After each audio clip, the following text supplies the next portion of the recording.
വായിക്കാൻ പറ്റുന്നില്ലേ? अत्र प्रथमपाठं भवन्तः छात्राः सर्वे कृपया भवतां पाठपुस्तकं समीपे एव स्थापयतु। अहं प्रथमपाठतः अष्टमपाठपर्यन्तं एतस्य परीक्षा സംബന്ധി കാര്യാണി ഏവ സൂചയാമി. പരീക്ഷയ്ക്ക് ആവശ്യമായ കാര്യങ്ങളാണ് നമ്മൾ ഇവിടെ ചർച്ച ചെയ്യുന്നത്. ബാക്കി പാഠം എടുക്കുന്നോ പാഠത്തിന്റെ വിശദീകരണം ഒന്നും നമുക്ക് ഈ ഒരു പരിമിതമായ സമയത്തിനുള്ളിൽ സാധിക്കില്ല. അതുകൊണ്ട് എല്ലാ കുട്ടികളും പാഠപുസ്തകവും അതുപോലെ ഒരു നോട്ട്ബുക്കും പേനയും ഒക്കെ ആയിട്ട് വേണം ഈ ക്ലാസ്സിൽ വന്നിരിക്കേണ്ടത്. അപ്പോൾ നമ്മളെ 8 പാഠങ്ങളാണ് നമുക്ക് പരീക്ഷയ്ക്ക് സ്കോളർഷിപ്പ് പരീക്ഷയ്ക്കായിട്ട് നിർദ്ദേശം വന്നിട്ടുള്ളത്. 25-നാണ് നമ്മുടെ ഹൈസ്കൂൾ വിഭാഗത്തിന്റെ പരീക്ഷ. അപ്പോൾ ഇനി അധിക ദിവസങ്ങളില്ല, നമുക്ക് 2-3-4 ദിവസങ്ങളെ നമ്മുടെ കയ്യിലുള്ളൂ. അപ്പോൾ ഏകദേശം പാഠഭാഗങ്ങളെല്ലാം എല്ലാ സ്കൂളുകളിലും തീർന്നിട്ടുണ്ടാവും. കാരണം പരീക്ഷ തുടങ്ങാറായല്ലോ, വാർഷിക പരീക്ഷ തുടങ്ങാറായി. അപ്പൊ അതുകൊണ്ട് തന്നെ എല്ലാ പാഠങ്ങളും വളരെ നല്ല രീതിയിൽ എടുത്തു തീർക്കാനുള്ള സമയം ഇത്തവണ കിട്ടിയിട്ടുണ്ട് എല്ലാവർക്കും.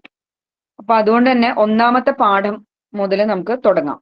ഒന്നാമത്തെ പാഠത്തിൽ പ്രധാനമായി വരുന്ന കുറെ കാര്യങ്ങൾ എന്ന് പറഞ്ഞാല് ഗ്രാമകന്യക എന്ന് പറയുന്ന വളരെ സുന്ദരമായ ഒരു കവിതാ ഭാഗമാണ് ഒന്നാമത്തെ പാഠം.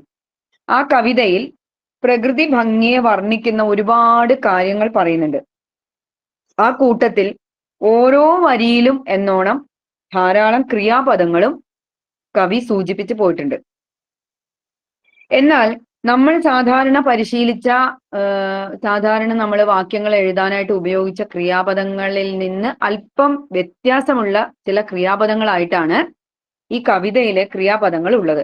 കവിതയിലെ ക്രിയാപദങ്ങൾ ഒന്ന് വായിക്കാം. താപയതി, ശ്രാവയതി, പുസ്തകം തുറന്നു വെക്കണേ. തഥായവ തോഷയതി ഏതാദൃശ പദാനി. യാ മധ്യേ ഏക യകാരം, യാ എന്ന അക്ഷരം ഉൾപ്പെടുന്ന ചില ക്രിയാപദങ്ങളാണ് അവിടെ. എല്ലാ ക്രിയാപദങ്ങളിലും സാമാന്യമായിട്ട് യാ എന്ന അക്ഷരം കടന്നു വരുന്നുണ്ട്. ഈ ക്രിയാപദങ്ങൾ നമ്മുടെ സാധാരണ പരിചയപ്പെട്ട ക്രിയാപദങ്ങളിൽ നിന്നുള്ള വ്യത്യാസം എന്ന് പറഞ്ഞാല് അതാണ് അവിടെ ആ സ്ലൈഡിൽ തലക്കെട്ടായിട്ട് പറഞ്ഞിട്ടുള്ളത്. നിജന്ത ക്രിയാഹ, നിച്ച് എന്ന ഒരു പ്രത്യയം ചേർന്ന ക്രിയാപദങ്ങളാണ്. എന്തിനാണ് ഈ നിച്ച് പ്രത്യയം ചേരുന്നത് എന്ന് ചോദിച്ചാല് പ്രേരക ക്രിയകളാണ് ഇവ. അതായത് സ്വയം ഒരാൾ ചെയ്യുന്ന ക്രിയകളല്ല,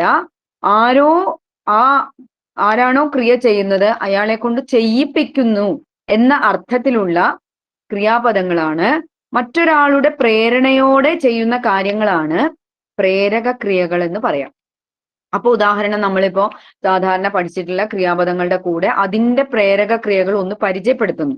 അപ്പോൾ ലിഖതി എന്ന പദം നമുക്ക് നല്ല പരിചയമുള്ളതാണ്. നമ്മൾ 5ാം ക്ലാസ് മുതൽ പഠിക്കുന്ന ഒരു ക്രിയാപദമാണ് ലിഖതി. ഈ ലിഖതി എന്നതിന്റെ പ്രേരക ക്രിയയാണെന്ന് എങ്ങനെ തിരിച്ചറിയാം? അതിൽ യാ എന്നുള്ള അക്ഷരം ഉണ്ടാവും. അപ്പോ ലേഖയതി എന്നതാണ് അതിന്റെ പ്രേരക ക്രിയ. എഴുതുന്നു, എഴുതിപ്പിക്കുന്നു. എഴുതിപ്പിക്കണമെങ്കിൽ സ്വയം എഴുതുന്നതല്ല, വേറൊരാള് നമ്മളെ കൊണ്ട് എഴുതിപ്പിക്കുകയാണ്. അതായത് പ്രേരണ കൊടുത്തിട്ട് എഴുതാൻ വേണ്ടി പറയുന്നതാണ്. നമ്മളെ ഹോംവർക്കൊക്കെ ചെയ്യാൻ വേണ്ടി അമ്മമാര് സ്വയം പോയിട്ട് ഇരിക്കുന്ന കുറച്ച് കുട്ടികളെ ഉണ്ടാവുള്ളൂ. ബാക്കി കുട്ടികളെയൊക്കെ അമ്മമാരെന്താ ചെയ്യാ? എഴുതിപ്പിക്കുകയാണ് ചെയ്യുക, അല്ലെ? അപ്പോ ലിഖതി എന്ന് പറഞ്ഞാല് സ്വയം എഴുതുന്നു, ലേഖയതി എന്ന് പറഞ്ഞാല് എഴുതിപ്പിക്കുന്നു. ഇതാണ് അത് തമ്മിലുള്ള വ്യത്യാസം. ഇതേപോലെ തന്നെ തുടർച്ചയായ ക്രിയാപദങ്ങള്, നമുക്ക് പരിചയമുള്ള ക്രിയാപദങ്ങളും അവയുടെ പ്രേരക ക്രിയകളുമാണ് ഒന്നാമത്തെ സ്ലൈഡിലുള്ളത്. കർഷതി, അതിന്റെ പ്രേരക ക്രിയ കർഷയതി. പ്രവിശതി, പ്രവേശയതി. ഗച്ഛതി, ഗമയതി. നടതി, നാടയതി. പഠതി, പാഠയതി. ചലതി, ചാലയതി. ഇങ്ങനെ പ്രേരക ക്രിയകളാണ്. ഈ മറ്റു ചില ക്രിയാപദങ്ങൾ കൂടി ഈ കവിതയിൽ വന്നിട്ടുണ്ട്. അതിനെക്കുറിച്ചൊന്നും ഞാൻ സൂക്ഷ്മ വിശദാംശങ്ങളിലേക്കൊന്നും പോകുന്നില്ല. അപ്പോ നമുക്ക് ചിലപ്പോൾ ചോദ്യങ്ങൾ വരുന്നത് അധോദത്തേഷു പ്രേരക ക്രിയാക എന്നൊരു ചോദ്യം വരാം. അല്ലെങ്കിൽ നിജന്ത ക്രിയാരൂപാണി വാക്യാത് ചിത്വാ ലിഖതു. ഇങ്ങനെ രണ്ട് തരത്തിലുള്ള ചോദ്യങ്ങൾ വരാം. ചിലപ്പോൾ ബ്രാക്കറ്റിൽ നിജന്ത ക്രിയകൾ തന്നിട്ട് മറ്റ് ക്രിയാപദങ്ങളും തരും. എന്നിട്ട് നിജന്ത ക്രിയാപദം ഏതാണെന്ന് തിരഞ്ഞെടുക്കാൻ വേണ്ടിയും ചോദ്യം ചോദിക്കാം. അപ്പൊ അടുത്ത സ്ലൈഡിലേക്ക് പോവാണേ. വിശദമായിട്ട് നമുക്ക് ചർച്ച ചെയ്യാനുള്ള സമയം അധികം കിട്ടില്ല. ഇനി അടുത്ത ഒരു ചോദ്യം ഈ പാഠവുമായി ബന്ധപ്പെട്ട ചില വാക്കുകളും ചില വ്യാകരണ കാര്യങ്ങളും ഒക്കെ ചർച്ച ചെയ്തുകൊണ്ടാണ് നമ്മൾ ഈ സ്ലൈഡുകൾ തയ്യാറാക്കിയിട്ടുള്ളത്. പയഹ ദദാതി ഏകം വിഗ്രഹവാക്യം ഭവതി. ഏകം പദം കിം. വിഗ്രഹവാക്യം വന്നു കഴിഞ്ഞാൽ അതിന് എന്തുണ്ടാവും? ഒരു ഒറ്റ പദമായിട്ട് അത് മാറണം. വിഗ്രഹവാക്യം എന്ന് പറഞ്ഞാൽ അതിന്റെ ഘടക പദങ്ങളാണ്. വിഗ്രഹം എന്ന് പറഞ്ഞാല് അല്ലെങ്കിൽ ഏകം പദം എന്ന് പറഞ്ഞാൽ അതിൽ ഒരു പദം മാത്രമേ ഉണ്ടാവുള്ളൂ. അപ്പോൾ ഈ ഘടക പദങ്ങളുടെ വാക്യം ശ്രദ്ധിച്ചു നോക്കി അതിലെ എല്ലാ അംശങ്ങളും ചേർന്നിരിക്കുന്ന ഒരു പദമായിരിക്കും എപ്പോഴും എന്ത്? ഏകപദം എന്ന് പറയുന്നത്. അപ്പൊ പയഹ ദദാതി എന്നതിന്റെ ഒറ്റപ്പദം എന്താണെന്നാണ്, അല്ലെങ്കിൽ ഒറ്റ പദമായിട്ട് അത് എങ്ങനെ പറയാം, അതിന്റെ രണ്ട് ഓപ്ഷൻ അവിടെ കൊടുത്തിട്ടുണ്ട്. പയദഹ. പയദഹ എന്നൊരു പ്രയോഗമേ ഇല്ല. അപ്പൊ പയോദഹ എന്നതാണ് നമ്മുടെ പാഠത്തിൽ അമരകോശം എന്ന് പറയുന്ന ഭാഗത്ത്, അല്ലെങ്കിൽ കോശഹ എന്ന് പറയുന്ന ഭാഗത്ത് മേഘത്തിന്റെ പര്യായ പദങ്ങൾ കൊടുത്തിട്ടുണ്ട്. ശ്യാമ പയോദഹ എന്ന് കവിതയിലും വരുന്നുണ്ട്. അപ്പൊ പയോദഹ എന്ന പദമാണ് പയഹ ദദാതി. പയഹ എന്ന് പറഞ്ഞാൽ വെള്ളം എന്നാണ് അർത്ഥം. വെള്ളത്തെ തരുന്നത് എന്ന അർത്ഥത്തിലാണ് പയോദഹ എന്ന് ഈ വിഗ്രഹവാക്യവുമായി ബന്ധപ്പെട്ട മേഘത്തിന്റെ പര്യായ പദമാണ് എന്ത്? പയോദഹ. ഇനി വാരി ദദാതി. വാരി എന്നതും വെള്ളത്തിന്റെ പര്യായ പദമാണ്. അപ്പൊ വാരി ദദാതി എന്നാണ് വിഗ്രഹവാക്യമെങ്കിൽ എന്തെഴുതണം? വാരിദഹ എന്ന് എഴുതണം. ജലം ദദാതി എന്നാണെങ്കിൽ മേഘത്തിന്റെ പര്യായ പദമായിട്ട് വരുന്നത് ജലദഹ എന്ന പദമാണ്. അപ്പോ ദഹ എന്ന പദം അവസാനത്തെ അക്ഷരം കണ്ടോ? ദഹ എന്നാണ് അതിലെ അവസാനത്തെ അക്ഷരം. അതിന്റെ കൂടെ ജലവുമായി ബന്ധപ്പെട്ട ഏത് പദം ചേർത്താലും അത് ആരുടെ പര്യായ പദമായിട്ട് മാറും? മേഘത്തിന്റെ പര്യായ പദമായിട്ട് മാറും. ദഹ എന്ന് പറഞ്ഞാൽ ആരാണോ തരുന്നത്. ഇപ്പൊ പയഹ, നീരം, ജലം, വാരി ഇതൊക്കെ വെള്ളത്തിന്റെ പര്യായ പദങ്ങളാണ്. ഈ വെള്ളത്തിനെ തരുന്നത് എന്ന അർത്ഥത്തിലാണ് മേഘങ്ങൾക്ക് ഇത്തരം പേരുകൾ. അപ്പൊ ഇനി ഏത് പദം വന്നാലും, ജലം ദദാതി എന്ന് ചോദിച്ചാലും പയഹ ദദാതി എന്ന് ചോദിച്ചാലും അതൊക്കെ മേഘത്തിന്റെ പര്യായ പദമാണെന്ന് ഓർമ്മിക്കണം. അതിനെ ഏത് പദമാണ് അവിടെ ഘടിപ്പിച്ചിരിക്കുന്നത് അതിന് സമാനമായ പര്യായ പദമാണ് ബ്രാക്കറ്റിൽ നിന്ന് തിരഞ്ഞെടുക്കേണ്ടത്, അല്ലെങ്കിൽ നമ്മൾ സ്വന്തമായിട്ട് എഴുതേണ്ടത്. ഇത് മനസ്സിലാക്കിയാൽ മതി. ഇനി അടുത്ത ചോദ്യമാണ് ഭൂമിഹി സമാനാർത്ഥകം പദം കിം.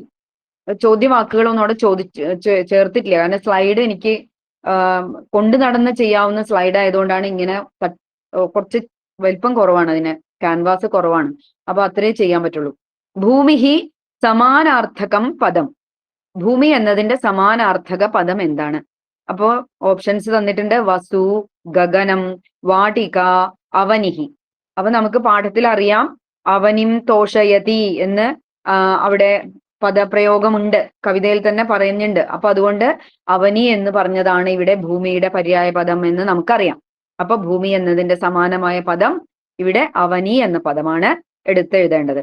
ഇനി നദി എന്നതിന്റെ പര്യായ പദമായിട്ട് അടുത്ത ഓപ്ഷൻ തന്നിരിക്കുകയാണ്. ശൈവലിനി, ശില, സാഗരഹ, ഹിമം. ഇതൊക്കെ പ്രകൃതിയുമായി ബന്ധപ്പെട്ട പദങ്ങളാണ്. അപ്പൊ നദി എന്നതിന് ഇവിടെ ചേരുന്ന പദം ശൈവലിനി എന്നതാണ്. ഇത് എവിടെ നിന്ന് കിട്ടി? നമ്മുടെ കവിതയിൽ തന്നെ ഉണ്ട്. ശൈവലിനി എന്ന പദം അവിടെ പ്രയോഗിച്ചിട്ടുണ്ട്. അതുകൊണ്ട് കോശത്തിലും ഉണ്ട്, അമരകോശത്തിലും. അമരകോശഹ എന്ന് പറഞ്ഞ അധിക വാചനാംശത്തിൽ നമുക്ക് എല്ലാ പാഠത്തിന്റെയും അവസാനം അമരകോശം കൊടുക്കുന്നുണ്ട്, പര്യായ പദങ്ങൾ അടങ്ങുന്ന. അവിടെയും ശൈവലിനി, നദി, തടിനി എന്നൊക്കെ പദങ്ങള് കൊടുത്തിട്ടുണ്ട്. അപ്പോ അതിൽ നിന്നൊന്നും എഴുതാനായിട്ട് വലിയ ബുദ്ധിമുട്ട് ഉണ്ടാവില്ല. ഞാൻ ഏകദേശം ഒരു മോഡലാണ് പറഞ്ഞു പോകുന്നത്. അപ്പോ എഴുതിയെടുക്കേണ്ടവർക്ക് എഴുതിയെടുക്കാം. പിന്നെ ഇതിന്റെ റെക്കോർഡഡ് വേർഷനും കിട്ടും എന്നാണ് തോന്നുന്നത്. മാഷ് റെക്കോർഡ് ചെയ്യുന്നുണ്ടല്ലോ അല്ലെ? റെക്കോർഡിംഗ് വേർഷൻ കിട്ടൂലേ? അസ്തു. അടുത്ത ഇതിലേക്ക് പോവാണ്. നമ്മൾ നേരത്തെ ആദ്യം പറഞ്ഞ കാര്യത്തിലേക്കാണ് പോകുന്നത്. തപ് ധാതോഹോ നിജന്തരൂപം ഡാഷ്. തപ് എന്ന ധാതുവിന്റെ നിജന്തരൂപം എന്താണ്? ഈ ധാതു എന്ന് പറഞ്ഞാല് എന്താണ്? ഒരു ക്രിയാപദം ഏത് വാക്കിൽ നിന്നാണ്, അതിന്റെ വേര് എന്ന് പറയാം. ക്രിയാപദത്തിന്റെ വേരാണ് എന്ത്? ഈ പദത്തിൽ നിന്നാണ് ക്രിയാപദം അതുമായി ബന്ധപ്പെടുന്ന ക്രിയാപദങ്ങൾ ഉണ്ടാകുന്നത്. അപ്പൊ തപ്, പഠ് എന്ന ധാതുവിൽ നിന്നാണ് പഠനം, പഠതി, അപഠത് എന്നുള്ള ക്രിയാപദങ്ങൾ ഉണ്ടാകുന്നത്. അപ്പൊ അതിന്റെ ഏറ്റവും ചുരുങ്ങിയ രൂപത്തിനാണ് എന്ത് പറയാ? ഒരു ക്രിയാപദത്തിന്റെ ഏറ്റവും ചുരുങ്ങിയ, എന്നതല്ല അതിന്റെ ആ ക്രിയയുടെ അർത്ഥം ഉൾക്കൊള്ളുന്ന ഒരു ചെറിയ പദം ഉണ്ടാവും. ആ പദത്തിനെയാണ് എന്ത് പറയാ? അതിന്റെ ധാതു എന്ന് പറയാം. ഇതൊക്കെ ടീച്ചർമാര് ക്ലാസ്സിൽ പറഞ്ഞിട്ടുണ്ടാവും. അപ്പോ തപ് എന്ന് പറയുന്ന ധാതുവിന്റെ നിജന്ത ക്രിയാപദമാണ് ഇവിടെ തെരഞ്ഞെടുക്കേണ്ടത്. അപ്പൊ ബ്രാക്കറ്റിലുണ്ട് തപതി എന്ന് പദമുണ്ട്, താപയതി എന്നും പദമുണ്ട്. അപ്പൊ നമ്മുടെ പാഠഭാഗത്ത് നിജന്ത ക്രിയാപദങ്ങളാണ് ഉപയോഗിച്ചിട്ടുള്ളത് എന്ന് പറഞ്ഞു. അതില് താപയതി, കനകം താപയതി എന്നൊരു പദപ്രയോഗം ഉണ്ട്. അപ്പൊ താപയതി എന്നതാണ് ഇതിലെ പ്രേരക ക്രിയ. ഇനി ദീപപതിഹി കഹ, ദീപങ്ങളുടെ പതി ആരാണ്? പതി എന്ന് പറഞ്ഞാല് അതിന്റെ രക്ഷകൻ എന്നാണ് അർത്ഥം. പ്രകാശത്തിന്റെ ദേവൻ ആരാണ്? അപ്പൊ സൂര്യഹ എന്ന അർത്ഥമുണ്ട്, സൂര്യഹ എന്നുള്ള പദമുണ്ട്, ചന്ദ്രഹ എന്നുള്ള പദമുണ്ട്. ഇത് രണ്ടുപേരും പ്രകാശം തരും. പക്ഷെ അതില് സന്ദർഭികമായി ഏറ്റവും യോജിക്കുന്ന പദം ഏതാണ്? കവിതയുമായി ചേർത്ത് വെച്ചാല് അവിടെ സൂര്യഹ എന്നുള്ള പദമാണ് ശരി ഉത്തരം. ചന്ദ്രനും പ്രകാശം തരുന്നില്ലേ എന്ന് ചോദിക്കും. പക്ഷെ ചന്ദ്രന്റെ പ്രകാശത്തെക്കാൾ സൂര്യസ്യ പ്രകാശ ചന്ദ്രപ്രകാശമപി അതിശേതേ, അതഃ സാന്ദർഭികവശാത് സൂര്യഃ ഇതി സാധുത്തരം. അഗ്രിമ പ്രശ്നഃ, പങ്കിലപാദഃ കഃ? പങ്കിലപാദഃ എന്നൊരു പദം നമ്മുടെ കവിതയിലുണ്ട്. പങ്കിലപാദോ നാഗസമാനം, അങ്ങനെ ഒരു വരി പറയുന്നുണ്ട്. അപ്പൊ പങ്കിലപാദഃ കഃ? അപ്പൊ ഇവിടെ ഓപ്ഷൻസ് തന്നിരിക്കുകയാണ്. ശ്യാമപയോദഃ, കർഷകഃ. അപ്പൊ നമുക്കറിയാം കർഷകനാണ് ഭൂമിയെ എന്താക്കുന്നത്? സ്വർണം വിളയിക്കുന്നത്. എന്നിട്ട് അവിടെ പദപ്രയോഗം എന്താണ്? കർഷകൻ അഹോരാത്രം പരിശ്രമിച്ച് ഭൂമിയെ സ്വർഗമാക്കി മാറ്റുന്നു. നാഗസമാനം എന്നാണ്. നാഗഹ എന്ന് പറഞ്ഞാല് അവിടെ അർത്ഥം സ്വർഗഹ എന്നുള്ളതിന് പര്യായ പദമാണ് നാഗഹ. അപ്പൊ നാഗസമാനമാക്കി തീർക്കാണ്, സ്വർഗ സമാനമാക്കിയിട്ട് നമ്മുടെ ഭൂമിയെ എത്തിക്കുന്ന ആളാണ് ആര്? നമ്മുടെ കർഷകര്. കർഷകരുടെ പരിശ്രമത്തിന്റെ ഫലമാണ് ഭൂമിയിൽ വിളയുന്ന ഓരോ ധാന്യങ്ങളും. ധാന്യങ്ങൾ മാത്രമല്ല, പച്ചക്കറികൾ, അങ്ങനെ എല്ലാ വിളകളും കർഷകരുടെ പരിശ്രമ ഫലമാണ്. വിളകൾ ഉണ്ടായാലേ, കൃഷി ഉണ്ടെങ്കിലേ ഒരു നാട് നന്നാവൂ. നാട്ടില് പ്രജകൾക്ക് ക്ഷേമം ഉണ്ടാവണമെങ്കിൽ അവിടെ കൃഷി സമൃദ്ധമായി ഉണ്ടാകണം. അതുകൊണ്ടാണ് ഇവിടെ കർഷകനാണ്. അത് സാന്ദർഭികമായിട്ട് പറഞ്ഞു എന്ന് മാത്രമേ ഉള്ളൂ. അതൊന്നും നമുക്ക് ആവശ്യമുള്ളതല്ല. അടുത്ത ചോദ്യം മോഡലാണ്. അനുചിതം ഗണം ചിനോതു. ഇത് നമ്മളെ വാർഷിക പരീക്ഷയിലും ഇങ്ങനത്തെ ചോദ്യങ്ങൾ ഉണ്ടാവും. അനുചിതം ഗണം ചിനോതു. നമുക്കറിയാം ഉചിതം എന്ന് പറഞ്ഞാല് ശരിയായത്. അതിന്റെ നേരെ വിപരീതമാണ് എന്ത്? അനുചിതം. ന ഉചിതം അനുചിതം എന്നാണ് അനുചിതം എന്ന പദത്തിന്റെ വിഗ്രഹവാക്യം. അപ്പൊ ഉചിതമല്ലാത്തത്. ഇതിനെ തന്നെ വേറെ തരത്തിലും പറയും, സാധു അസാധു. അപ്പൊ സാധു എന്ന് പറയാം, സാധു എന്ന് പറഞ്ഞാൽ ശരിയായത്. അസാധു എന്ന് പറഞ്ഞാല് ശരിയല്ലാത്തത്. സമീചീനം എന്ന് പറഞ്ഞാൽ ശരിയായത്, അസമീചീനം എന്ന് പറഞ്ഞാൽ ശരിയല്ലാത്തത്. ഇങ്ങനെ പല പല തരത്തിലും നമ്മളെ ഇങ്ങനെ സംശയിപ്പിക്കുന്ന തരത്തിലാണ് ചോദ്യകർത്താക്കൾ ചോദ്യങ്ങൾ ഉണ്ടാക്കുക. അപ്പൊ അവിടെ നിന്ന് നമ്മൾ പരിഭ്രമിച്ച് നിൽക്കാൻ പാടില്ല. അതുകൊണ്ട് ഈ പദങ്ങളെ ഒന്ന് പരിചയപ്പെടുത്തിയെന്ന് മാത്രമേ ഉള്ളൂ. അപ്പൊ ഇനി ഇവിടെ ചെയ്യേണ്ടത് അനുചിതം ഗണം ചിനോതു. ഇവിടെ കുറെ ഗ്രൂപ്പുകൾ തന്നിട്ടുണ്ട്. ക, ഖ, ഗ, ഘ എന്ന് 4 ഗ്രൂപ്പുകൾ തന്നിട്ടുണ്ട്. അതിലൊക്കെ എന്താണുള്ളത്? ഒരു പദവും അതിന്റെ അർത്ഥവുമാണ് തന്നിട്ടുള്ളത്. അതില് അനുചിതം ഗണം ചിനോതു, ഉചിതമല്ലാത്ത ഗണം ഏതാണ്? അതായത് പരസ്പര ബന്ധപ്പെടുത്തി എഴുതിയതിൽ അർത്ഥം വ്യത്യാസമുള്ള ഗണമാണ് നമ്മൾ തിരഞ്ഞെടുക്കേണ്ടത്. ശരിയായ അർത്ഥമുള്ള ഒരുപാട് ഗണങ്ങളുണ്ട് അതില്. അതല്ല, തെറ്റായ അർത്ഥം വന്നിരിക്കുന്ന ഗ്രൂപ്പ് ഏതാണ് എന്നാണ് കണ്ടെത്തേണ്ടത്. അപ്പൊ നോക്കൂ, ക എന്ന ഓപ്ഷനിൽ തോയദഹ മേഘഹ. നേരത്തെ നമ്മൾ പയോദഹ പഠിച്ചതുപോലെ തോയം ദദാതി. തോയം എന്നത് ജലത്തിന്റെ പര്യായ പദമാണ്. അതുകൊണ്ട് അത് ചേർന്ന് വരുന്ന വാക്കാണ് മേഘത്തിന്റെ പര്യായ പദമായിട്ട് ഇവിടെ തന്നിട്ടുള്ളത്, തോയദഹ. അപ്പൊ അത് ശരിയായ ഗ്രൂപ്പാണ്. അതായത് തോയദഹ എന്നുള്ള വാക്കിന്റെ അർത്ഥം തന്നെയാണ് എന്ത്? മേഘഹ എന്നത്. ഇനി രണ്ടാമത്തെ ഓപ്ഷൻ ഖ എന്നത് നോക്കൂ, ദിക്ക് സമം ആശ. അപ്പൊ അത് രണ്ടും, ആശ എന്ന് പറഞ്ഞാലും ദിക്കാണ്, ദിക്ക് എന്ന് പറഞ്ഞാലും ദിക്കാണ്. ദിക്ക് എന്ന് പറഞ്ഞാൽ ഓരോ ഭാഗം. നമ്മൾ കിഴക്ക്, വടക്ക്, പടിഞ്ഞാറ്, തെക്ക് എന്ന് പറയുന്ന ആ ദിക്കുകളെയാണ് ഇവിടെ ഉദ്ദേശിക്കുന്നത്. അത് രണ്ടും സമാന അർത്ഥത്തിലുള്ള പദങ്ങളാണ്. ഇനി ഗ എന്ന ഓപ്ഷൻ നോക്കൂ. സൗരഭവാഹ. സൗരഭം എന്ന് പറഞ്ഞാൽ സുഗന്ധം, സുഗന്ധം വഹിച്ചു കൊണ്ടുവരുന്നവൻ. അതാരാണ്? വായുവാണ്. അപ്പൊ സൗരഭവാഹ സമം വായു ഏവ. ഇനി ഘ എന്ന നാലാമത്തെ ഓപ്ഷനിൽ നോക്കൂ. രജനി എന്ന പദമുണ്ട്. അതിന് അർത്ഥമായിട്ട് കൊടുത്തിരിക്കുന്നത് ദിവ എന്ന പദമാണ്.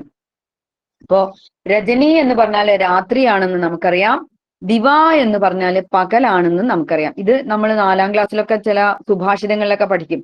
ദിവ പശ്യതി നോലൂകഹ എന്നൊക്കെ പറഞ്ഞ സുഭാഷിതങ്ങളില് ദിവ എന്ന് പറഞ്ഞാല് പകലിനെയാണ് പറയുന്നത്.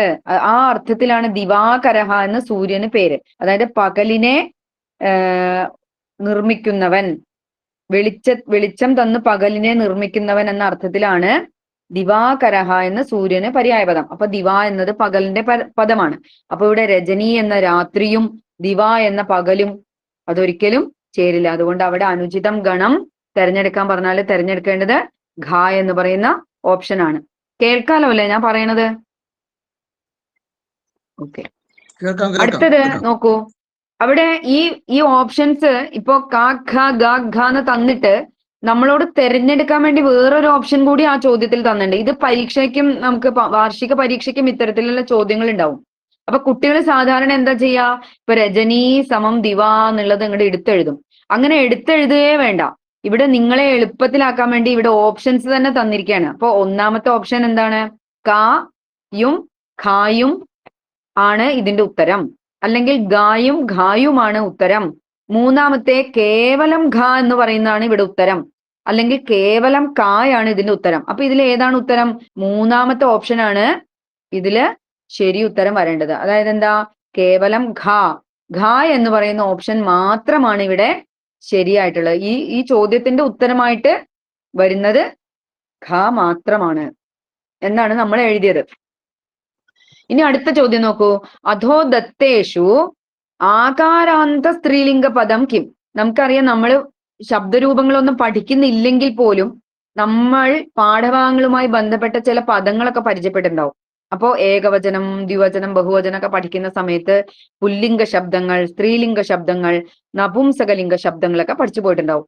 അപ്പൊ പുല്ലിംഗ ശബ്ദങ്ങളെ എങ്ങനെ തിരിച്ചറിയാന്ന് ചോദിച്ചാല് അഹ അഹ എന്ന് അവസാനിക്കുന്ന പദങ്ങളൊക്കെ സാമാന്യ രീതിയ പുല്ലിംഗ ശബ്ദങ്ങളായിരിക്കും. സാമാന്യം എന്നേ പറയുന്നുള്ളൂ, മുഴുവനും എന്ന് പറയാൻ നമുക്ക് അവകാശമില്ല. അതായത് ഒരു 90-95% മാത്രമേ അത്തരം ശബ്ദങ്ങൾ എന്താകുന്നുള്ളൂ? പുല്ലിംഗ ശബ്ദങ്ങളാകുന്നുള്ളൂ. മറ്റു അവ്യയ പദങ്ങളൊക്കെ അതിൽ വരുന്നുണ്ട്. അപ്പൊ അഹ എന്ന് അവസാനിച്ചാല് അത് സാമാന്യമായിട്ട് പുല്ലിംഗ ശബ്ദങ്ങളാണ്. ഇനി ആ അല്ലെങ്കിൽ ഈ എന്ന് അവസാനിക്കുന്ന പദങ്ങളാണ് സ്ത്രീലിംഗ ശബ്ദങ്ങൾ. അത് നമ്മൾ പഠിച്ചിട്ടുണ്ടാവും. അതായത് മഹിള, ബാലിക, അതുപോലെ സഹോദരി, സ്ത്രീ എന്നൊക്കെ പറയുന്നത് സ്ത്രീലിംഗ ശബ്ദങ്ങളാണ്. ആയിലും ഈയിലും അവസാനിക്കുന്ന ദീർഘാക്ഷരങ്ങളാണ്. അതിൽ അവസാനിക്കുന്നവ സ്ത്രീലിംഗ ശബ്ദങ്ങളാണ്. അതും സാമാന്യം എന്നേ പറയാൻ പറ്റുള്ളൂ. ഇനി എന്ന് അവസാനിക്കുന്ന പദങ്ങളാണ് നപുംസകലിംഗ പദങ്ങൾ. ഇത് നമുക്കറിയാം, ഇതൊക്കെ നിങ്ങൾ പഠിച്ച കാര്യങ്ങളാണ്. അപ്പൊ ഇവിടെ ചോദിച്ചിരിക്കുന്നത് എന്താണ്? താഴെ തന്നിട്ടുള്ള ഗ്രൂപ്പിൽ നിന്ന് ആകാരാന്ത സ്ത്രീലിംഗ ശബ്ദമാണ് തെരഞ്ഞെടുക്കേണ്ടത്. ആ എന്ന് അവസാനിക്കുന്ന സ്ത്രീലിംഗ പദം തെരഞ്ഞെടുക്കാൻ വേണ്ടിയാണ് ചോദ്യം. ആകാരാന്തം എന്ന് പറഞ്ഞാൽ ആകാരം, ആ എന്ന അക്ഷരം അവസാനത്തിലുള്ള ഒരു സ്ത്രീലിംഗ പദം ഇതിൽ നിന്ന് തെരഞ്ഞെടുക്കണം. നമുക്ക് എളുപ്പമാണിത്. നദി എന്നുണ്ട്, ഗ്രാമകന്യക എന്നുണ്ട്, ദീപപതിഹി ഉണ്ട്, സഖി ഉണ്ട്. അപ്പൊ ഗ്രാമകന്യക എന്നതാണ് ശരി ഉത്തരം. നമുക്ക് എല്ലാവർക്കും കണ്ണടച്ചിട്ട് എഴുതാൻ പറ്റും. ഇനി അടുത്ത ചോദ്യമാണ് മിത്രം ഇത്യർത്ഥകം പദം. ഈ പാഠത്തില് കുരുതേ ഗ്രാമസഖി എന്ന് പദപ്രയോഗങ്ങളുണ്ട്. അപ്പൊ അതിൽ നിന്നാണ് മിത്രം ഇതി അർത്ഥമുള്ള പദം കണ്ടുപിടിക്കാൻ വേണ്ടി ഒരു ചോദ്യമാണ്. അപ്പൊ അതിൽ തന്നിട്ടുള്ള ഓപ്ഷൻ സഖി എന്നൊരു പദമുണ്ട്, വാഹഹ എന്നൊരു പദമുണ്ട്. അപ്പൊ അതില് നമുക്കറിയാം ഗ്രാമസഖി, രജനി ഗ്രാമസഖി എന്ന് പാഠത്തിൽ തന്നെ പറയുന്നുണ്ട്. അവിടെയും നമുക്ക് ബുദ്ധിമുട്ടില്ല, സഖി എന്നതാണ് അതിന്റെ ശരി ഉത്തരം എന്ന് നമുക്കറിയാം. അടുത്ത ചോദ്യത്തിലേക്ക് പോകുന്നു. പ്രസ്താവനാഹ പഠിത്വ ഉചിതം വിവേചയതു. ഇവിടെ നോക്കൂ, നേരത്തെ നമ്മൾ അനുചിതം കണ്ടുപിടിക്കാനാ പറഞ്ഞത്. ഇവിടെ നമ്മളോട് പറയാണ് പ്രസ്താവനകളെല്ലാം വായിച്ചു നോക്കിയിട്ട് ഉചിതമായത് തെരഞ്ഞെടുക്കൂ. വിവേചനം എന്ന് പറഞ്ഞാൽ തെരഞ്ഞെടുക്കലാണ്. വിവേചിച്ച് മനസ്സിലാക്കുക, യുക്തിയുക്തമാക്കി മനസ്സിലാക്കുക. അപ്പോ ഇത്തരം ചോദ്യങ്ങൾ വരുമ്പോൾ ഒരു കാര്യം അതിനോട് ചേർത്ത് പറയട്ടെ. അപ്പൊ നമുക്കിപ്പോ ശരി ഏത് തെറ്റ് ഏത് എന്ന് അറിയണമെങ്കിൽ നമുക്ക് അതിന്റെ ശരിയും അറിയണം, തെറ്റും അറിയണം. എങ്കിൽ മാത്രമേ, ഒന്ന് മാത്രം അറിഞ്ഞാൽ നമുക്ക് അത് ശരിക്കും വിവേചിച്ചറിയാൻ പറ്റില്ല. അപ്പൊ ശരിയും മനസ്സിലാക്കണം, തെറ്റും മനസ്സിലാക്കണം. എങ്കിൽ മാത്രമേ നമുക്ക് ഇത്തരം ചോദ്യങ്ങളുടെ ഉത്തരം ശരിക്കും എഴുതാൻ പറ്റുള്ളൂ. അതായത് വെറുതെ ഇങ്ങനെ ഒന്നും പഠിക്കാതെ പോയിട്ട് പരീക്ഷ എഴുതാന്ന് വിചാരിച്ചാൽ നമുക്ക് ഇനിയുള്ള പരീക്ഷകളൊന്നും എഴുതാൻ അത്ര എളുപ്പമാവില്ല എന്നാണ് ഇത്തരം ചോദ്യങ്ങൾ കൊണ്ട് നമ്മൾ മനസ്സിലാക്കേണ്ടത്. അപ്പൊ ഭാവിയിലേക്കുള്ള ഒരു ചൂണ്ടുപലകയാണ് ഇത്തരം ചോദ്യങ്ങൾ. ഇനിയുള്ള കാലത്ത് കേരളത്തിലെ പരീക്ഷകളൊക്കെ കുറച്ച് കടുപ്പത്തിലേക്ക് പോവാണ്. അതായത് പാഠം വായിക്കാതെ, പാഠത്തിലുള്ള കാര്യങ്ങൾ ഉൾക്കൊള്ളാതെ വെറുതെ എന്തെങ്കിലും ചെയ്തിട്ടൊന്നും പരീക്ഷ എഴുതാൻ പറ്റില്ല എന്നുള്ളതിന്റെ സൂചനയാണ് ഇത്തരം ചോദ്യങ്ങൾ കൂടി ഉൾപ്പെടുന്നത്. അപ്പൊ പാഠത്തിന്റെ ഉള്ളിലുള്ള കാര്യങ്ങൾ നല്ലോണം മനസ്സിലാക്കിയാൽ നമുക്ക് എന്താവും, അതിലുള്ളതൊക്കെ ശരിയുള്ള കാര്യങ്ങളൊക്കെ നമ്മൾ മനസ്സിലാക്കി കഴിഞ്ഞു. അപ്പൊ പിന്നെ അതിന് നേരെ വിപരീതമാണ് എന്ത്, തെറ്റായ കാര്യങ്ങൾ. അപ്പോ പ്രസ്താവന വായിച്ചിട്ട് ഉചിതമായ ഉത്തരം തിരഞ്ഞെടുക്കുക എന്ന് പറഞ്ഞാല്, നോക്കൂ, വയം ഒന്നാമത്തെ പ്രസ്താവന തന്നിരിക്കുകയാണ്. വയം ഭൂമേഹെ പാലനം കലയാമഹ. നമ്മൾ ഭൂമിയുടെ സംരക്ഷണം നിർവഹിക്കുന്നു, അല്ലെങ്കിൽ സംരക്ഷകരാണ് എന്നതാണ് ഇവിടെ. നമ്മളാണ് ഭൂമിയുടെ സംരക്ഷകർ എന്ന അർത്ഥത്തിലുള്ള ഒരു വാചകമാണത്. നമ്മൾ തന്നെയാണ് സംരക്ഷിക്കേണ്ടത്. രണ്ടാമത്തെ പ്രസ്താവനയാണ് മേഘവർഷണം പ്രകൃതേഹേ ലാവണ്യം. മേഘം പെയ്യുന്നത് പ്രകൃതിയുടെ ഭംഗി കൂട്ടുന്നു. ഇങ്ങനെ രണ്ട് വാചകങ്ങൾ അവിടെ തന്നിട്ടുണ്ട്.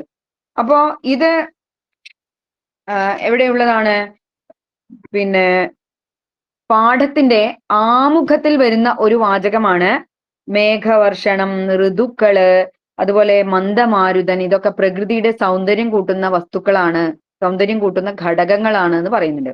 അതുപോലെ ഈ പാഠത്തിന്റെ അവസാനം പറയാണ്, നമ്മൾ തന്നെയാണ് ഭൂമിയുടെ സംരക്ഷകർ. നോക്കൂ, എത്ര മനോഹരമായിട്ടുള്ള കവിതയാണ് അവിടെ ഉള്ളത്. ആ കവിതയിലെ അതിൽ ഭൂമിയെ, പ്രകൃതിയെ വർണ്ണിക്കുന്നുണ്ട്. അപ്പൊ ഇത്ര സൗന്ദര്യമുള്ള പ്രകൃതിയെ ഇനിയും നിലനിർത്തണമെങ്കിൽ നമ്മൾ തന്നെയാണ് അവിടെ വിവേക ബുദ്ധിയോടെ പെരുമാറേണ്ടത് എന്നൊരു ആശയം കൂടിയാണ് ആ കവിതയിൽ നിന്ന് നമ്മൾ പഠിക്കേണ്ടത്. അപ്പൊ അതുമായി ബന്ധപ്പെട്ട ഒരാശയമാണ് മേഘവർഷണം, ക്ഷമ്യതാം, വയം ഭൂമേഹേ പാലനം കലയാമഹ എന്ന വാക്യം. അപ്പൊ ഇത് രണ്ടും എന്താണ്? പ്രകൃതിയുമായി ബന്ധപ്പെട്ട ശരിയായ പ്രസ്താവനകളാണ്. അപ്പൊ ഇനി നമ്മൾ പ്രസ്താവനകളുടെ ഓപ്ഷനുകളിലേക്ക് പോവാണ്.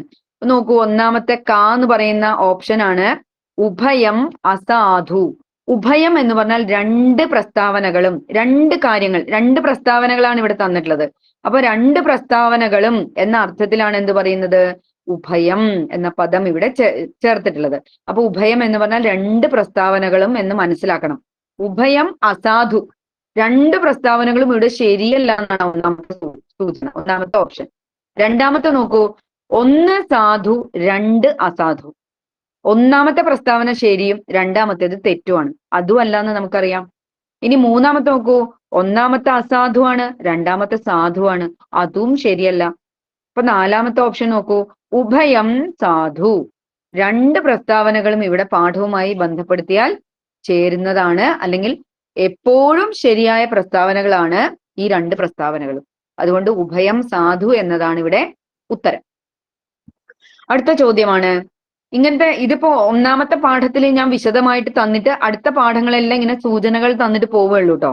കാരണം അത്രയ്ക്കേ എനിക്ക് സമയം കിട്ടിയിട്ടുള്ളൂ സ്ലൈഡ് ഉണ്ടാക്കാൻ. പക്ഷെ 8 പാഠങ്ങളുടെയും നമുക്ക് എന്തൊക്കെ പഠിക്കണം എന്ന് ഞാൻ ഉൾക്കൊള്ളിച്ചിട്ടുണ്ട്. അക്ഷരാണി ക്രമീകൃത്യ ശുദ്ധം പദം ലിഖതു.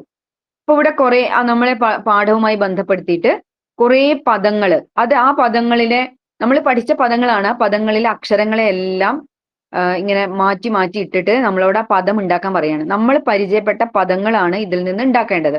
അപ്പൊ ഈ അക്ഷരങ്ങളെ, തെറ്റിച്ചിട്ടിരിക്കുന്ന അക്ഷരങ്ങൾ ഒന്ന് നിങ്ങൾ എഴുതി വെക്കുക.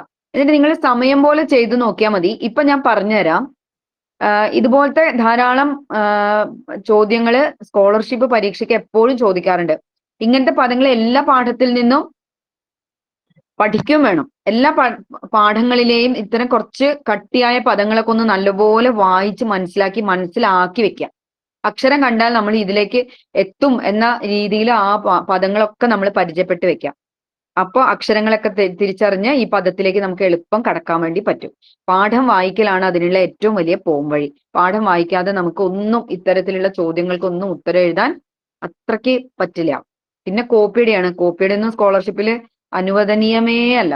അപ്പൊ നോക്കൂ, ക്രിയ കീയ കീ പ പാദോ ലങ് എന്നാണ് ഒന്നാമത്തെ പദം. അപ്പൊ അവിടെ നോക്കൂ, ങ് എന്നുള്ള അക്ഷരം അവസാനമുണ്ട്.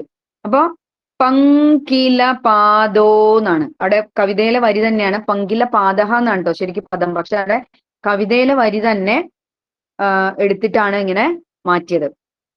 അതുകൊണ്ടാണ് അത് പാദോന്ന് നിൽക്കുന്നത്. ഇനി പോ ല കി തോക്കോ, ഇതൊക്കെ നിങ്ങൾ എഴുതി നോക്കിയാൽ മതി കേട്ടോ. ഇതൊക്കെ കവിതയിലെ പദങ്ങൾ തന്നെയാണ്, നമ്മൾ പരിചയപ്പെട്ട പദങ്ങളാണ്. അപ്പൊ അത് വെച്ചിട്ട് ഒന്ന് നമ്മൾ പരിചയപ്പെട്ട പദങ്ങൾ ഒന്ന് എഴുതി നോക്കൂ. കവിതയിൽ വരുന്ന പദങ്ങളാണെന്ന് ക്ലൂ തരാം. ഓക്കെ, അപ്പോ അടുത്തത് നോക്കൂ, പ്രസ്താവന തന്നെയാണ് അടുത്തത് ചോദ്യവും. പ്രസ്താവന, 2 പ്രസ്താവനകൾ തന്നിട്ട് അതിൽ നിന്ന് ശരിയായ കാര്യങ്ങൾ തിരഞ്ഞെടുക്കണം. ഇവിടെ സൂചന ഒന്നും തന്നിട്ടില്ല. അതായത് ഉചിതമാണോ തിരഞ്ഞെടുക്കേണ്ടത്, അനുചിതമാണോ, അതൊന്നും പറയുന്നില്ല. 2 പ്രസ്താവന തന്നിട്ട് അതിന് ഓപ്ഷൻസും തന്നിരിക്കുകയാണ്. അപ്പൊ നോക്കൂ, ആവാസ വ്യവസ്ഥായാഹ ആധാരഹ വനം. ഇവ 2ാമത്തെ പാഠത്തിലേക്ക് പോയിട്ടോ. ആവാസ വ്യവസ്ഥായാഹ ആധാരഹ വനം. നമുക്കറിയാം ആവാസ വ്യവസ്ഥയുടെ ആധാരം അല്ലെങ്കിൽ ആശ്രയം അല്ലെങ്കിൽ അത് നിലനിൽക്കുന്നത് തന്നെ വനങ്ങൾ ഉള്ളത് കൊണ്ടാണ്. കാടുള്ളത് കൊണ്ടാണ് നാടും ഉണ്ടാകുന്നത്. കാടില്ലെങ്കിൽ നാടില്ല. അപ്പൊ നമുക്ക് അറിയാം, ഇപ്പൊ നമ്മുടെ നാട്ടിൽ തന്നെ ഇപ്പോ പല കുന്നുകളൊക്കെ ഇടിച്ചതിന്റെ ദുരിതങ്ങളൊക്കെ നമ്മൾ കാണുന്നുണ്ട്. അപ്പോ കാട് നിന്നാലേ നാട് ഉണ്ടാവുള്ളൂ എന്ന് പറയുന്നതാണ് അതിന്റെ ആ വരിയുടെ അർത്ഥം. ആവാസ വ്യവസ്ഥ ഇവിടെ നിലനിൽക്കണമെങ്കിൽ ഇവിടെ ഏറ്റവും പ്രധാനമായി നിലനിൽക്കേണ്ടത് വനങ്ങളാണ് എന്ന് പറയുന്നതാണ് 1ാമത്തെ വാക്യം. 2ാമത്തെ നോക്കൂ, നഗരം വനസ്യ ആധാരഹ. നഗരമാണ് വനത്തിന്റെ ആധാരം. നഗരം എന്ന് പറഞ്ഞാൽ പട്ടണങ്ങളാണ് വനത്തിന്റെ ആധാരം. അത് നേരെ തിരിച്ചാണ്. വനം വെട്ടിത്തെളിച്ചിട്ടാണ് പട്ടണങ്ങൾ ഉണ്ടാക്കുന്നത്. അപ്പൊ ഇവിടെ 2ാമത്തെ പ്രസ്താവന ശരിയല്ല. അപ്പൊ നമ്മളോട് ഇനിയിപ്പോ തെരഞ്ഞെടുക്കുമ്പോ ഏതാണ് തെരഞ്ഞെടുക്കുക? 1 സാധു 2 അസാധു. 2ാമത്തെ നോക്കൂ, 1 അസാധു 2 സാധു. 3ാമത്തെ 1ഉം 2ഉം അസാധു. 4ാമത്തെ ഉഭയം സാധു. ഉഭയം സാധു പറഞ്ഞാൽ 2ഉം ശരിയാണ്. ഇപ്പൊ 2ഉം ശരിയല്ല, 1ഉം 2ഉം തെറ്റുമല്ല. 1ാമത്തെ അസാധു 2ാമത്തെ സാധു അല്ല. അപ്പൊ വേണ്ടത് 1ാമത്തെ ഓപ്ഷൻ ആണെന്ന് നമുക്ക് കിട്ടും. അതായത് ആവാസ വ്യവസ്ഥ ഉണ്ടാവണമെങ്കിൽ വനം വേണം, നഗരമല്ല വനത്തിന്റെ ആധാരം. ഈ 2 കാര്യങ്ങളും പറയുന്ന ഒരു ഓപ്ഷനാണ്. 1ാമത്തെ ഉത്തരം ശരിയും 2ാമത്തേത് തെറ്റും. അപ്പൊ അടുത്ത സ്ലൈഡിലേക്ക് പോവാം. നോക്കൂ, തച്ഛ്രുത്വ ഇത് ഏകം പദമസ്തി. തച്ഛ്രുത്വ അത് യോജിച്ച പദമാണ്. 2 പദങ്ങൾ ചേർന്നിരിക്കുന്ന പദമാണ് തച്ഛ്രുത്വ. അതിന്റെ പദച്ഛേദം എന്താണ്? അപ്പൊ പദച്ഛേദങ്ങൾ ഇവിടെ താഴെ തന്നിട്ടുണ്ട്. തച്ച് രുത്വ, തത് ശുത്വ, തത് ശ്രുത്വ, തത് ഛുത്വ. ഇങ്ങനെ ഇതുമായിട്ട് ചേർത്ത് വായിച്ചാല് നമുക്ക് ഏകദേശം ഈ പദം കിട്ടുന്ന തരത്തിലാണ് ഇവിടെ ഓപ്ഷൻസ് തന്നിട്ടുള്ളത്. പക്ഷെ അതിൽ നിന്ന് ശരി ഉത്തരം ഏതാണ്? തത് ശ്രുത്വ എന്നതാണ് ഇതിന്റെ പദച്ഛേദം എന്ന് നമ്മൾ പാഠത്തിൽ പഠിച്ചു കഴിഞ്ഞു. അപ്പൊ ഇനിയിപ്പോ അതിനെക്കുറിച്ച് കൂടുതൽ വിശദീകരിക്കേണ്ട ആവശ്യമില്ല. അപ്പൊ നോക്കൂ, അടുത്തത് നോക്കൂ, പ്രദത്തേഷു അവ്യയക്രമഃ കഃ. അപ്പോ അതിനു മുമ്പ് ഒരു കാര്യം കൂടി പദച്ഛേദം വന്നതുകൊണ്ട് പറയാണ്, എല്ലാ പാഠത്തിലെയും അർത്ഥങ്ങൾ പഠിക്കണം. അതായത് ശബ്ദകോശഃ എന്ന് പറയുന്ന ഭാഗത്ത് എല്ലാ പാഠത്തിലെയും പ്രധാനപ്പെട്ട വാക്കുകളുടെ അർത്ഥങ്ങൾ തന്നിട്ടുണ്ട്. അതുകൂടാതെ നിങ്ങളുടെ അധ്യാപകര് കുറെ അർത്ഥങ്ങൾ പാഠവുമായി ബന്ധപ്പെട്ട് എഴുതിയും തന്നിട്ടുണ്ടാവും. അപ്പൊ ആ അർത്ഥങ്ങളെല്ലാം നമ്മൾ പഠിച്ചേ പറ്റൂ. പിന്നെ അതുകൂടാതെ ഈ പദച്ഛേദങ്ങളും വിഗ്രഹവാക്യങ്ങളും എല്ലാ പാഠങ്ങളിലും ഉണ്ട്.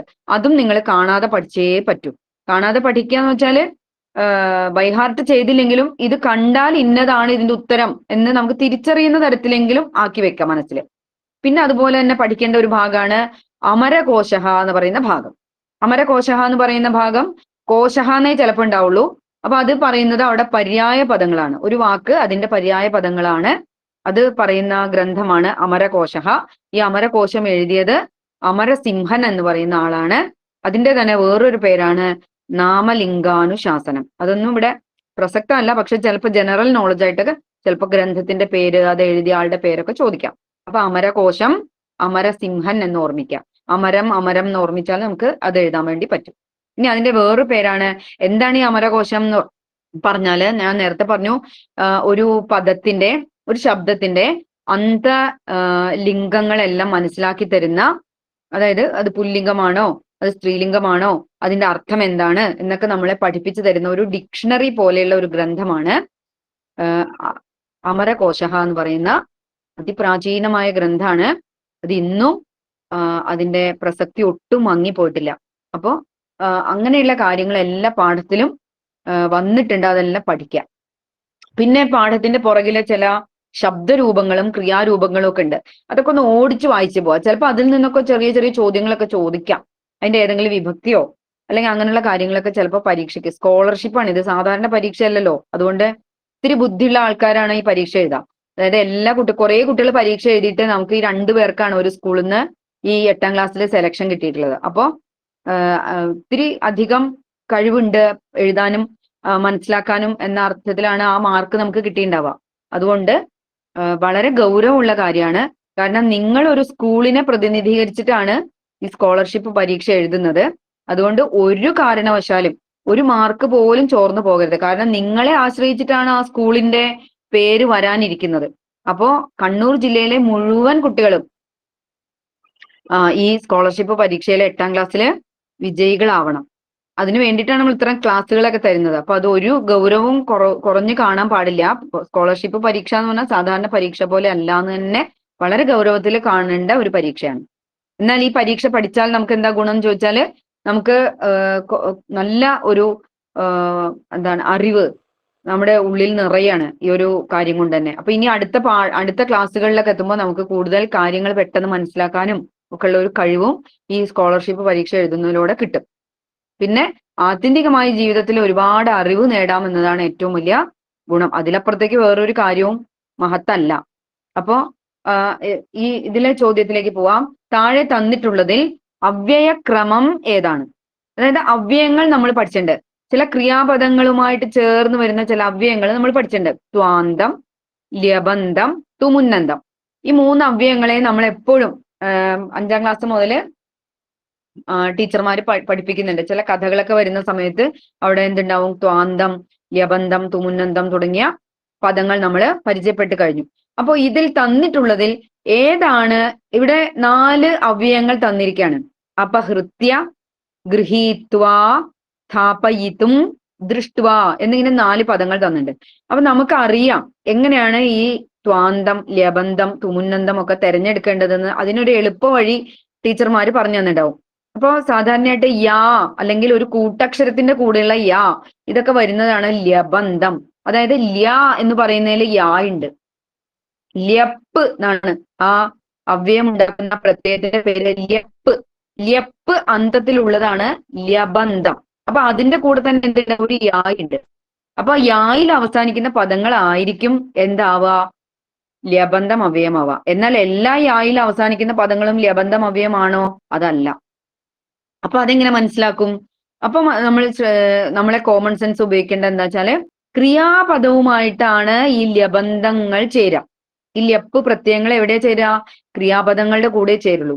അപ്പൊ സാധാരണയായിട്ട് ബാലായ, കൃഷ്ണായ, വിദ്യാലയായ, വൃക്ഷായ എന്നൊക്കെ പറയുന്നിടത്ത് യാ ഉണ്ട്. പക്ഷെ അത് എന്തല്ല, അതൊക്കെ നാമപദങ്ങളായതുകൊണ്ട് അവിടെ ല്യബന്ധം അവ്യയമല്ല എന്ന് നമ്മൾ തിരിച്ചറിയണം. ഇനി ഗൃഹീത്വ എന്ന പദത്തില് അവസാനം വന്നിരിക്കുന്ന ത്വാ എന്നാണ്. അപ്പൊ നമുക്കത് എളുപ്പമാണ്. അത് ഏറ്റവും എളുപ്പമുള്ള അവ്യയമാണ്. ത്വാന്തം അവ്യയമാണെന്ന് നമുക്ക് മനസ്സിലാവും. ഇനി തും എന്ന് അവസാനിക്കുന്നതാണ് തുമുന്നന്തം. അതും നമുക്കറിയാം. അപ്പൊ ഇവിടെ ദൃഷ്ട്വ എന്ന് 4ാമത്തെ പദം നോക്കൂ. അതും ഗൃഹീത്വ പോലെ തന്നെ വാ എന്ന് അവസാനിക്കുന്നതുകൊണ്ട് അത് എന്താണ്? ത്വാന്തമാണ്. അപ്പൊ നമുക്കിപ്പൊ ഇതിന്റെ ക്രമം നമുക്കറിയാം. ഈ ചോദ്യം വായിക്കുമ്പോൾ തന്നെ നമ്മുടെ മനസ്സിൽ ക്രമം അറിയാം. ആദ്യത്തേത് ല്യബന്ധമാണ്, 2ാമത്തേത് ത്വാന്തമാണ്, 3ാമത്തേത് സ്ഥാപയിതും തുമുന്നന്തമാണ്, 4ാമത്തേത് വാ എന്ന് അവസാനിക്കുന്നു, ഷ്ട്വാ എന്ന് അവസാനിക്കുന്നു. അപ്പൊ ത്വാന്തമാണ് എന്നറിയാം. ഇനി ഈ ഓപ്ഷൻ തിരഞ്ഞെടുത്താൽ മതി ഇതിന് താഴെയുള്ളതിന്. അപ്പൊ അതിൽ ഏതിലാ വന്നിട്ടുള്ളത്? 4ാമത്തെ ഓപ്ഷനിലാണ് നമ്മളിപ്പോ പറഞ്ഞ ക്രമം ഉള്ളത്. ല്യബന്ധം, ത്വാന്തം, തുമുന്നന്തം, സ്വാന്തം. ഈ ക്രമം വന്നിട്ടുള്ളത് 4ാമത്തെ ഓപ്ഷനിലാണ്. അപ്പൊ 4ാമത്തെ ഓപ്ഷന്റെ ആ ഉത്തരമാണ് നമ്മൾ ഇതുമായിട്ട് ചേർത്ത് വെക്കേണ്ടത്. അടുത്ത സ്ലൈഡിലേക്ക് പോയാല് ഏകപദം കിം. ഏകപദം കിം, അവിടെ ഇപ്പോ വിഗ്രഹവാക്യങ്ങളാണ് തന്നിട്ടുള്ളത്. വിഗ്രഹവാക്യം കിട്ടിയാൽ നമുക്കറിയാം ഏകപദം ഉണ്ടാവും അതിന്. പക്ഷെ ഇവിടെ 3 വിഗ്രഹവാക്യങ്ങൾ തന്നിട്ട് അതുമായിട്ട് ചേരേണ്ട ഏകപദങ്ങളെല്ലാം ക്രമം തെറ്റിച്ച് തന്നിരിക്കുകയാണ്. അപ്പൊ അതെന്ത് ചെയ്യണം? അത് ചേരുംപടി ചേർക്കണം. അപ്പൊ അനേകേഷു ഏകഹ, അതിന് ഒറ്റ പദം എന്തായിരിക്കും? അന്യതമഹ എന്നതാണ് നമ്മൾ പഠിച്ച പദം. ഇനി 2ാമത്തെ സീമായാഹ അതീതം, അത് കാണുമ്പോ തന്നെ നമുക്കറിയാം അതിന്റെ ഒറ്റപ്പദം അപ്പുറത്തുണ്ട് അല്ലെ, വലതുവശത്തുണ്ട്, സീമാതീതം എന്നുണ്ട്. അവിടെ കൺഫ്യൂഷനേ ഇല്ല. ഇനി ആവാസായ വ്യവസ്ഥ, അതും നമുക്ക് വാക്യം കേട്ടാൽ തന്നെ അറിയാം അതിന്റെ ചേർന്നിട്ടുള്ള പദമാണ് അവിടെ മുകളിലുള്ളത്, ആവാസ വ്യവസ്ഥ എന്നാണ്. അപ്പോ അനേകേഷു ഏകഹ എന്നുള്ളതാണ് ഇവിടെ കുറച്ച് കഷ്ടമുള്ളത്. അപ്പൊ അറിയുന്നത് എഴുതിയാൽ എന്താവും? അറിയാത്തതിലേക്ക് പോവാൻ ഒരു പ്രയാസവും ഇല്ല. ഇതൊക്കെ കോമൺ സെൻസ് ആണ് പരീക്ഷ എഴുതണതിന്റെ. ഇനി അടുത്ത ചോദ്യം നോക്കൂ, ലകാരം പരിവർത്തയതു. ഇതും നമ്മുടെ പരീക്ഷയ്ക്ക്, എല്ലാ പരീക്ഷയ്ക്കും ചോദിക്കാറുണ്ട്. ലകാരം പരിവർത്തയതു. എന്താണ് ലകാരം? ലകാ എന്നുള്ളത് തിരിച്ചിട്ടാ എന്താവും? കാലഹ എന്നാവും അല്ലെ. അപ്പൊ കാലങ്ങളെ സൂചിപ്പിക്കുന്ന പദങ്ങളാണ് ലകാരങ്ങൾ. എല്ലാം കാലങ്ങളെ അല്ല, കാലങ്ങളെ സൂചിപ്പിക്കാൻ വേണ്ടി ഉപയോഗിക്കുന്ന ഒരു പൊതുവായ പദമാണ് എന്ത്? ലകാരം എന്ന് പറഞ്ഞാല്. ലകാരം കാലം മാത്രമല്ല സൂചിപ്പിക്കുക, ചില ലകാരങ്ങളെ ഭാവങ്ങളെ കൂടി സൂചിപ്പിക്കും. അപ്പോ നമുക്കറിയാം 10 ലകാരങ്ങളാണ് ഉള്ളത്. ഇതൊക്കെ കോമൺ ജനറൽ ആയിട്ടുള്ള ചോദ്യങ്ങളാണ് കേട്ടോ. സംസ്കൃതേ കതി ലകാരാഹ സന്തി. സംസ്കൃത ഭാഷയിൽ എത്ര ലകാരങ്ങളാണ് ഉള്ളത്? അപ്പൊ നമുക്കറിയാം 10 ലകാരങ്ങളാണ് ഉള്ളത്.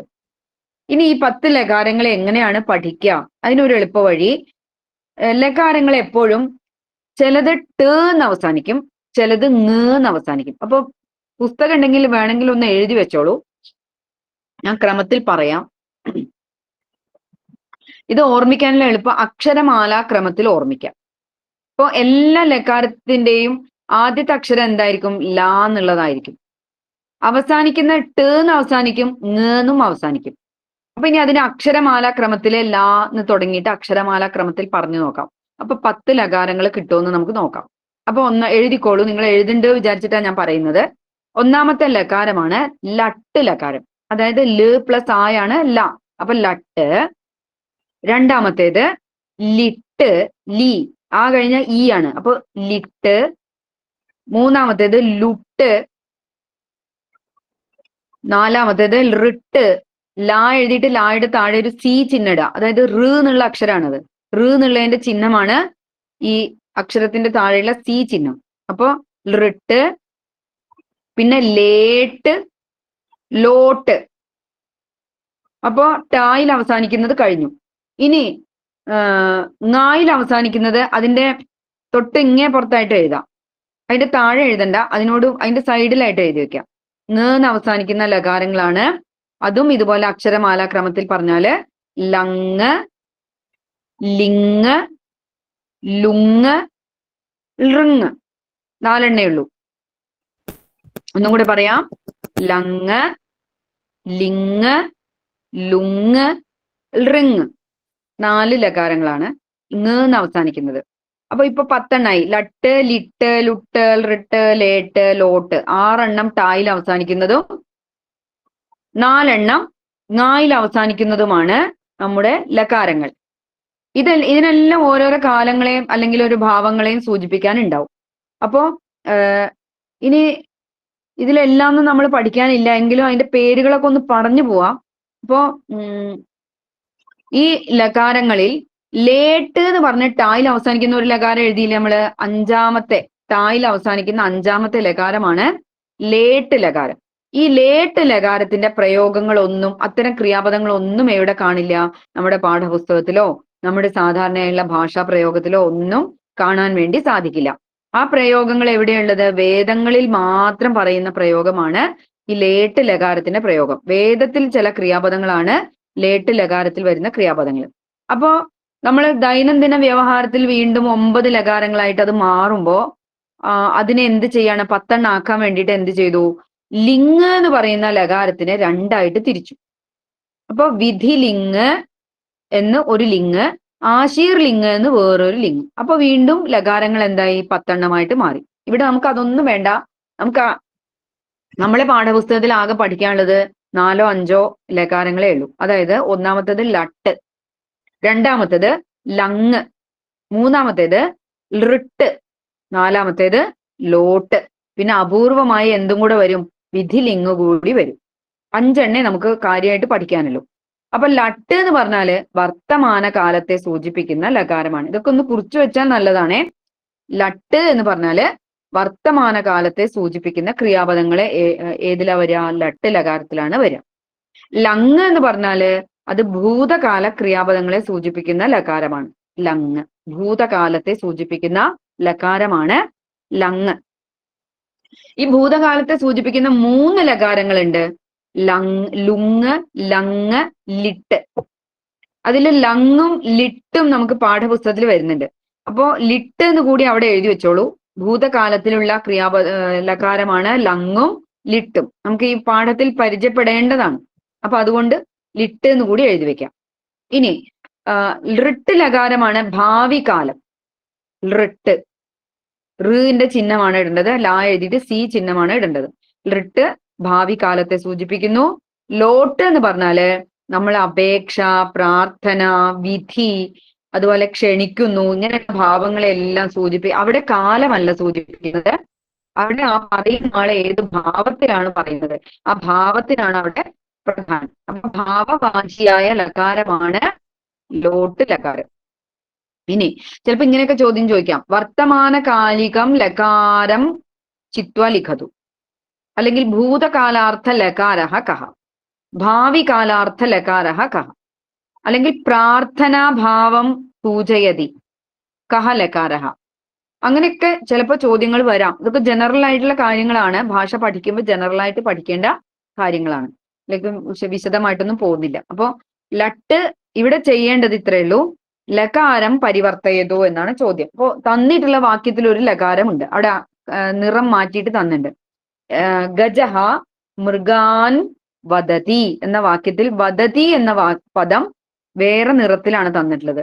അത് ലട്ടാണ്. ലട്ട്, തീ എന്ന് അവസാനിക്കുന്നത് ലട്ടാണ് എന്ന് നമ്മൾ എളുപ്പത്തിൽ മനസ്സിലാക്കാൻ വേണ്ടി അങ്ങനെയും പറയാറുണ്ട്. അപ്പോ ലട്ട് സ്ഥാനേക്കും യോജനീയം ലങ് പ്രയോഗ കരണീയം. ലട്ടിന്റെ സ്ഥാനത്ത് എന്ത് ചെയ്യണം?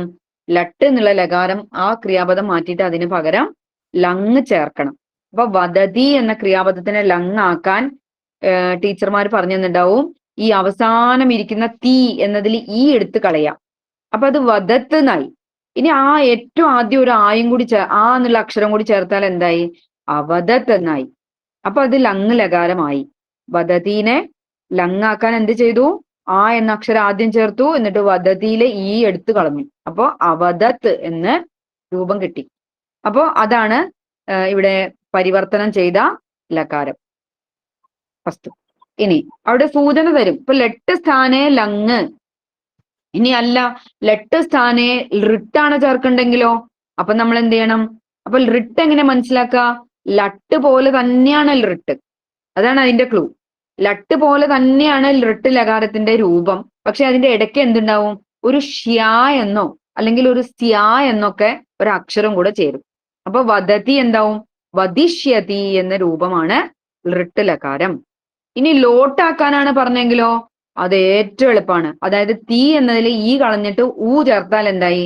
അത് ലോട്ടായി. അപ്പൊ വദതി എന്നത് എന്താവും? വദതു എന്ന് ചേർത്താല് ലോട്ടായി. ഇതാണ് ഇതുമായിട്ട് ബന്ധപ്പെടുത്തി പറയാനുള്ളത്. ഇനി അടുത്ത ഒരു ചോദ്യമാണ് യഥാ തഥാ ഉപയുജ്യ വാക്യദ്വയം യോജയതു.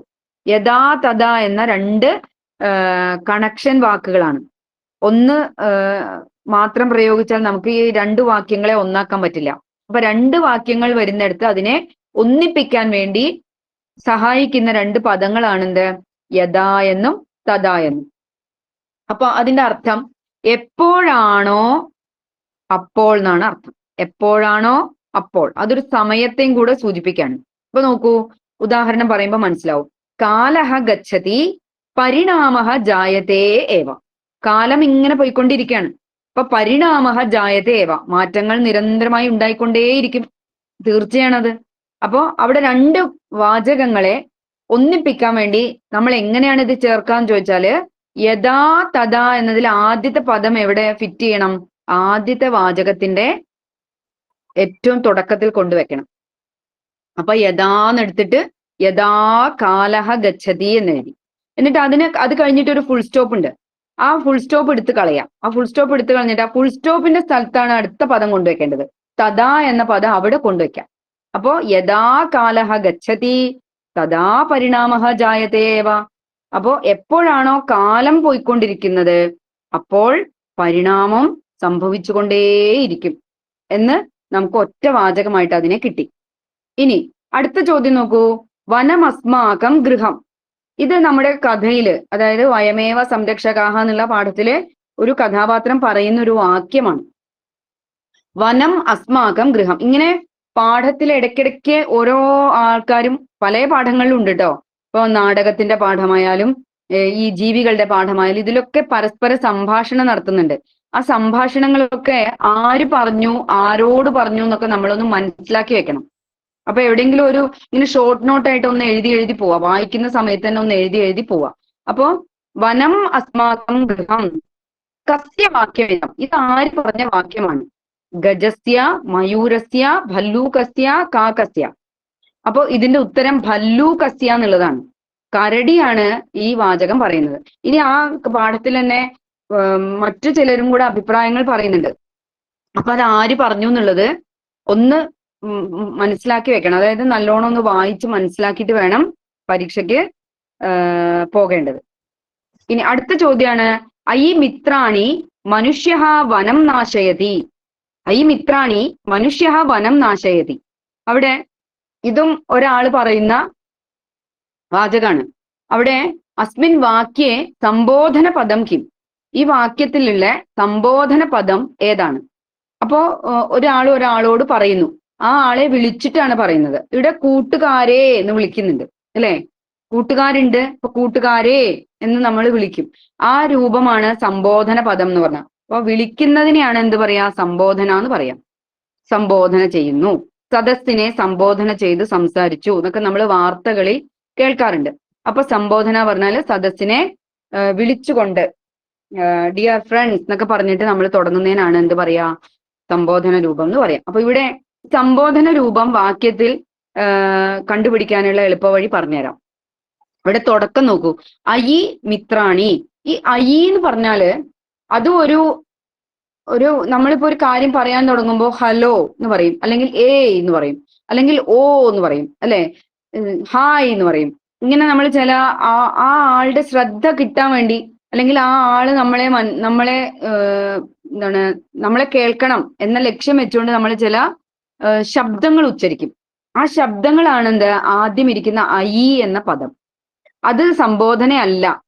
അതിനെ പറയുന്ന പേരാണ് വ്യാക്ഷേപകം എന്ന് പറഞ്ഞാല് അത് ഒരു ശ്രദ്ധ ക്ഷണിക്കൽ എന്ന് വേണമെങ്കിൽ പറയാം. അതായത് നമ്മൾ ആരെയാണോ വിളിക്കാൻ ഉദ്ദേശിക്കുന്നത് അയാള് നമ്മളെ വിളി കേൾക്കുമ്പോൾ തിരിഞ്ഞു നോക്കണം, അല്ലെങ്കിൽ അയാൾ ശ്രദ്ധിക്കണം. അതിനു വേണ്ടി നമ്മൾ ഉണ്ടാക്കുന്ന ചില ശബ്ദങ്ങളാണ് ഹായ്, ഹലോ എന്നൊക്കെ പറയുന്ന പോലെയുള്ള ഒരു വാക്കാണ് ഐ എന്ന പദം. അപ്പൊ ഇവിടെ സംബോധന മിത്രാണി എന്നതാണ് സംബോധന. മിത്രാണി, കൂട്ടുകാരെ. ഇത് മനസ്സിലാക്കാൻ ഈ മിത്രാണി എന്നുള്ള പദം കഴിഞ്ഞിട്ട് അവിടെ ഒരു ആശ്ചര്യ ചിഹ്നമുണ്ട്. ഈ ആശ്ചര്യ ചിഹ്നത്തിന് തൊട്ട് മുമ്പിൽ ഏത് പദമാണുള്ളത് അതായിരിക്കും എപ്പോഴും വാക്യത്തിലെ സംബോധന രൂപം.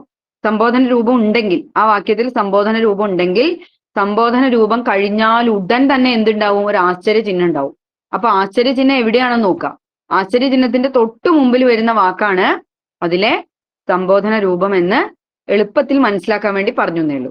ഇനി ഈ പാഠവുമായി ബന്ധപ്പെട്ട് കുറെ മൃഗങ്ങളെയും പക്ഷികളെയൊക്കെ പരിചയപ്പെടുത്തുന്നതിന്റെ കൂടെ വരാൻ സാധ്യതയുള്ള ജനറൽ ആയിട്ടുള്ള ചോദ്യം കൂടി പറയാണ്.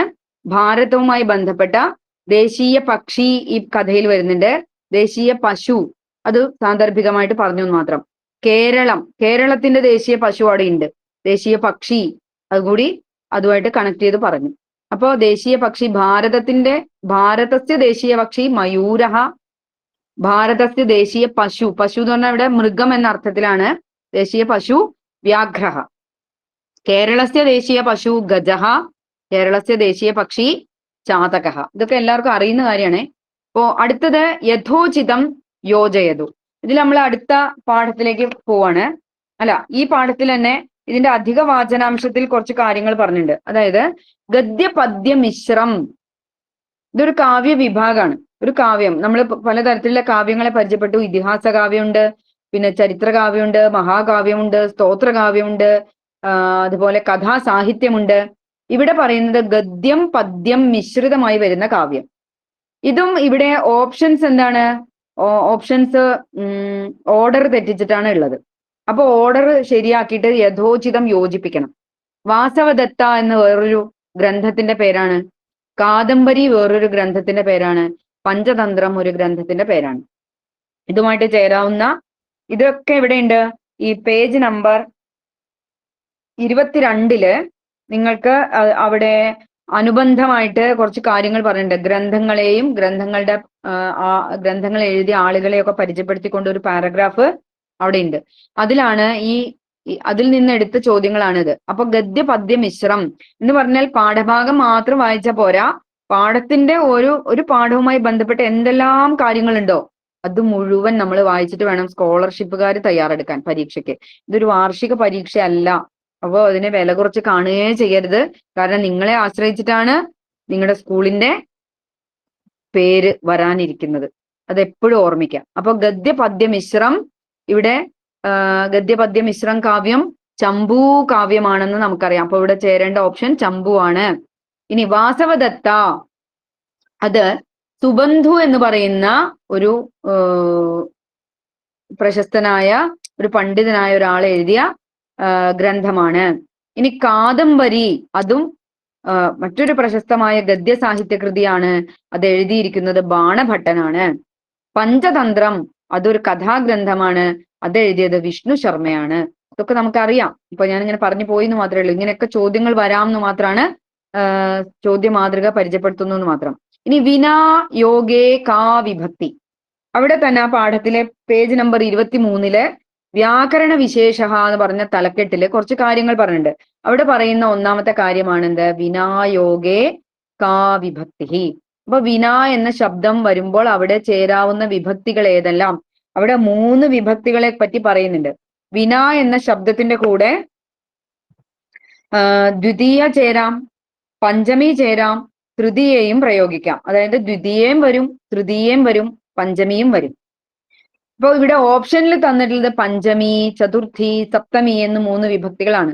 അപ്പൊ അതിൽ വിന എന്നുള്ള ശബ്ദത്തിന്റെ കൂടെ ചേരേണ്ട ശരിയായ ഉത്തരം പഞ്ചമി വിഭക്തിയാണ്. ഇനി ദ്വിതീയാണ് തന്നിട്ടില്ലെങ്കിൽ ദ്വിതീയ എഴുതണം. തൃതീയാണ് തന്നിട്ടില്ലെങ്കിലോ തൃതീയാണ് എഴുതേണ്ടത്. വിന എന്നുള്ളതിന്റെ കൂടെ 3 വിഭക്തികളും ചേരും എന്ന് മനസ്സിലാക്കാം. ഇനി അടുത്ത ചോദ്യം, സ്മാ യോഗേ കഹ അർത്ഥ. സ്മാ എന്നൊരു പദം ഒരു ക്രിയാപദത്തിന്റെ കൂടെ ചേരുമ്പോ, ഒരു വർത്തമാനകാല ക്രിയയുടെ കൂടെ ചേരുമ്പോ അവിടെ എന്തർത്ഥമാണ് ആ ക്രിയക്ക് വരുന്നത്? അപ്പോ വർത്തമാനകാല ക്രിയയുടെ കൂടെയാണ് സ്മാ ചേരുന്നത്. ഉദാഹരണം, പഠതി സ്മാ. പഠതി എന്ന് പറഞ്ഞാൽ നമുക്കറിയാം പഠിക്കുന്നു എന്നാണ്. അപ്പൊ പഠതി സ്മാ എന്ന് ചേരുമ്പോ പഠിച്ചിരുന്നു. അപ്പൊ പഠിച്ചു പഠിച്ചു കഴിഞ്ഞു എന്നൊരർത്ഥം നമുക്ക് കിട്ടുന്ന ഭൂതകാല അർത്ഥമാണ് സ്മാ ചേരുമ്പോ വർത്തമാനകാല ക്രിയക്ക് സംഭവിക്കുന്നത്. അപ്പൊ ഭാവികാലഹ, വർത്തമാനകാലഹ, ഭൂതകാലഹ, പ്രാർത്ഥന എന്നതില് ഭൂതകാലം എന്നാണ് നമ്മൾ തിരഞ്ഞെടുക്കേണ്ട ഉത്തരം. സ്മാ ചേരുമ്പോൾ ക്രിയാപദത്തിന് എന്ത് അർത്ഥമാറ്റം സംഭവിക്കുന്നു? അപ്പൊ നമ്മൾ പറയേണ്ടത് വർത്തമാനകാല ക്രിയയായിരുന്നു, അതിനിപ്പോ എന്ത് മാറ്റം സംഭവിച്ചു? ആ ക്രിയ ഇപ്പോ ഭൂതകാലത്തിലേക്ക് മാറി. ഇതാണ് മനസ്സിലാക്കേണ്ടത്. ഇനി അടുത്ത് നോക്കൂ, വാനരസ്യ പൃഷ്ഠതഃ. അസ്മിൻ വാക്യേ വാനര ശബ്ദസ്യ കാ വിഭക്തി. അപ്പൊ വാനരഹ എന്നുള്ള ശബ്ദത്തിന്റെ ശബ്ദരൂപങ്ങളൊന്നും പഠിക്കുന്നില്ലെങ്കിൽ ഞാൻ പറഞ്ഞില്ലേ നേരത്തെ, ഒന്ന് ഓടിച്ചു വായിച്ചൊക്കെ വെക്കണം. അപ്പൊ ബാലശബ്ദത്തിന്റെ ഷഷ്ഠി വിഭക്തിയാണ് ബാലസ്യ. അതുപോലെ വാനര ശബ്ദത്തിന്റെ ഷഷ്ഠി വിഭക്തിയാണ് വാനരസ്യ എന്ന് നമുക്കറിയാം. പ്രയോഗത്തിലൂടെ നമ്മൾ കുറച്ചൊക്കെ പരിചയപ്പെട്ടിട്ടുണ്ടാവും. അപ്പൊ വാനരസ്യ പൃഷ്ഠതഃ, ഇവിടെ പൃഷ്ഠതഃ, പുരതഃ എന്നൊക്കെയുള്ള പദങ്ങൾ പ്രയോഗിക്കുമ്പോൾ ഇത് നമ്മൾ ഓരോ ഭാഗം എന്ന് സൂചിപ്പിക്കാനാണ്. അതായത് മുൻപിൽ, പുറകിൽ, വലതുഭാഗത്ത്, ഇടതുഭാഗത്ത് എന്നൊക്കെ പറയാൻ വേണ്ടി ഉപയോഗിക്കുന്ന ചില പദങ്ങളാണ്. പുരതഃ എന്ന് പറഞ്ഞാല് മുൻപിൽ എന്നർത്ഥം, മുൻവശത്ത്. പൃഷ്ഠതഃ എന്ന് പറഞ്ഞാല് പിൻവശത്ത്, ദക്ഷിണതഃ എന്ന് പറഞ്ഞാല് വലതുഭാഗത്ത്, വാമതഃ എന്ന് പറഞ്ഞാല് ഇടതുഭാഗത്ത് എന്നൊക്കെയാണ് അർത്ഥം. ഉപരി എന്ന് പറഞ്ഞാല് മുകളിൽ, അധഃ എന്ന് പറഞ്ഞാല് താഴെ. ഇതൊക്കെ നമ്മളെ ഒരു വസ്തു വെച്ചിട്ട് അതിന്റെ ചുറ്റുപാടുകളെ ഭാഗങ്ങളെ പറയാൻ വേണ്ടി ഉപയോഗിക്കുന്ന ചില പദങ്ങളാണ്. അപ്പൊ ഇത് പ്രയോഗിക്കുമ്പോൾ എപ്പോഴും ഷഷ്ഠി വിഭക്തി പ്രയോഗിക്കണം എന്നാണ് നിയമം. അപ്പൊ നോക്കൂ, അസ്മിൻ വാക്യേ വാനര ശബ്ദസ്യ കാ വിഭക്തി ചോദ്യം. അപ്പൊ അവിടെ ഓപ്ഷനിൽ ഷഷ്ഠി ഉള്ളതുകൊണ്ട് നമുക്ക് തിരഞ്ഞെടുക്കാൻ ബുദ്ധിമുട്ടില്ല. സ്യാന്ന് കേൾക്കുമ്പോൾ തന്നെ നമ്മൾ മനസ്സിലാക്കണം അത് ഷഷ്ഠി വിഭക്തിയാണ്. ഇനി ഈ സ്യാന്നുള്ളതിൽ യാന്നുള്ള അക്ഷരമുണ്ട്, അപ്പൊ അത് ലബന്ധമാവോ എന്നൊരു സംശയം വരാം.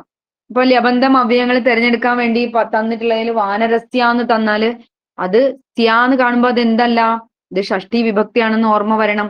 വാനര എന്നുള്ള ശബ്ദം നാമപദമാണ്, ക്രിയാപദമല്ല. അപ്പൊ ക്രിയാപദം അല്ലാത്തത് കൊണ്ട് തന്നെ അത് എന്തല്ല, ലബന്ധം അവയം അവിടെ വരില്ല എന്ന്. ഇതൊക്കെ നമ്മള് പരസ്പരം ഒരു ബോധത്തിൽ കണ്ടെത്തേണ്ട കാര്യങ്ങളാണ്. ഇനി അടുത്ത് നോക്കൂ, ശാരിക ഡാഷ് പുസ്തകം ദദാതി. ഇങ്ങനെ ചോദ്യങ്ങൾ വരും കേട്ടോ. ഇത് ഇപ്പോ പരീക്ഷയ്ക്ക് ഇങ്ങനെ ബ്രാക്കറ്റിൽ ചില വാക്കുകൾ തരും. എന്നിട്ട് ഈ വാക്കിന്റെ ശരിയായ രൂപം ഉപയോഗിച്ചിട്ട് ഈ വാചകം പൂർത്തിയാക്കണം. അപ്പൊ മിത്രം എന്ന ശബ്ദം തന്നിട്ടുണ്ട് ബ്രാക്കറ്റില്. അപ്പൊ ദദാതി എന്ന ക്രിയാപദമാണ് ഉള്ളത്. അപ്പൊ ഇതുമായിട്ട് ബന്ധപ്പെട്ട ചില പ്രത്യേകതകളുണ്ട്. ദദാതി എന്ന ക്രിയ പ്രയോഗിക്കുമ്പോൾ അവിടെ നമ്മള് ഒരു കാര്യം കൊടുക്കുന്നു, അതിനാണ് ദദാതി എന്ന് പറയാം. കൊടുക്കുന്നു എന്നാണ് അതിന്റെ അർത്ഥം. അപ്പൊ കൊടുക്കുന്നു എന്നുള്ള ക്രിയ ആർക്കാണോ നമ്മൾ കൊടുക്കുന്നത് ആ ആള്, അത് വാങ്ങുന്ന ആളുടെ വിഭക്തി എപ്പോഴും എന്തായിരിക്കും, ചതുർത്ഥി വിഭക്തി ആയിരിക്കും. അപ്പൊ ശാരിക ഡാഷ് പുസ്തകം ദദാതി. അപ്പൊ മിത്രം എന്നാണ്. ശാരിക ആർക്കാണ് പുസ്തകം കൊടുക്കുന്നത്, സുഹൃത്തിനാണ് കൊടുക്കുന്നത്. അപ്പൊ സുഹൃത്ത് എന്ന അർത്ഥം വരുന്ന മിത്രം എന്ന പദത്തിന് ഇവിടെ ചതുർത്ഥി വിഭക്തി പ്രയോഗിക്കണം. എന്തുകൊണ്ട് പ്രയോഗിക്കണം? ദദാതി എന്ന ക്രിയാപദം പ്രയോഗിക്കുമ്പോൾ എപ്പോഴും വാങ്ങുന്ന ആളുടെ വിഭക്തി ചതുർത്ഥി വിഭക്തി ആയിരിക്കും. ഇതാണ് നിയമം. അപ്പൊ ഇനിയിപ്പോ മിത്രം എന്ന ശബ്ദത്തിന്റെ ചതുർത്ഥി വിഭക്തി നമ്മൾ കണ്ടെത്തണം. അതെങ്ങനെ കണ്ടെത്തും? മിത്രായ എന്ന ആയ എന്നാണ് പുല്ലിംഗത്തിലും നപുംസകലിംഗത്തിലും ചതുർത്ഥി വിഭക്തി. അകാരാന്ത പുല്ലിംഗ ശബ്ദത്തിന്റെ ഉണ്ടോ പറയണത്, അതിന്റെ ചതുർത്ഥി വിഭക്തി ആയ എന്ന് അവസാനിക്കും. അപ്പൊ മിത്രായ എന്ന പദമാണ് അവിടെ ഉപയോഗിക്കേണ്ടത്. ഇനി സ്ത്രീലിംഗ ശബ്ദമാണെങ്കിലോ ആയൈ എന്ന് വരും.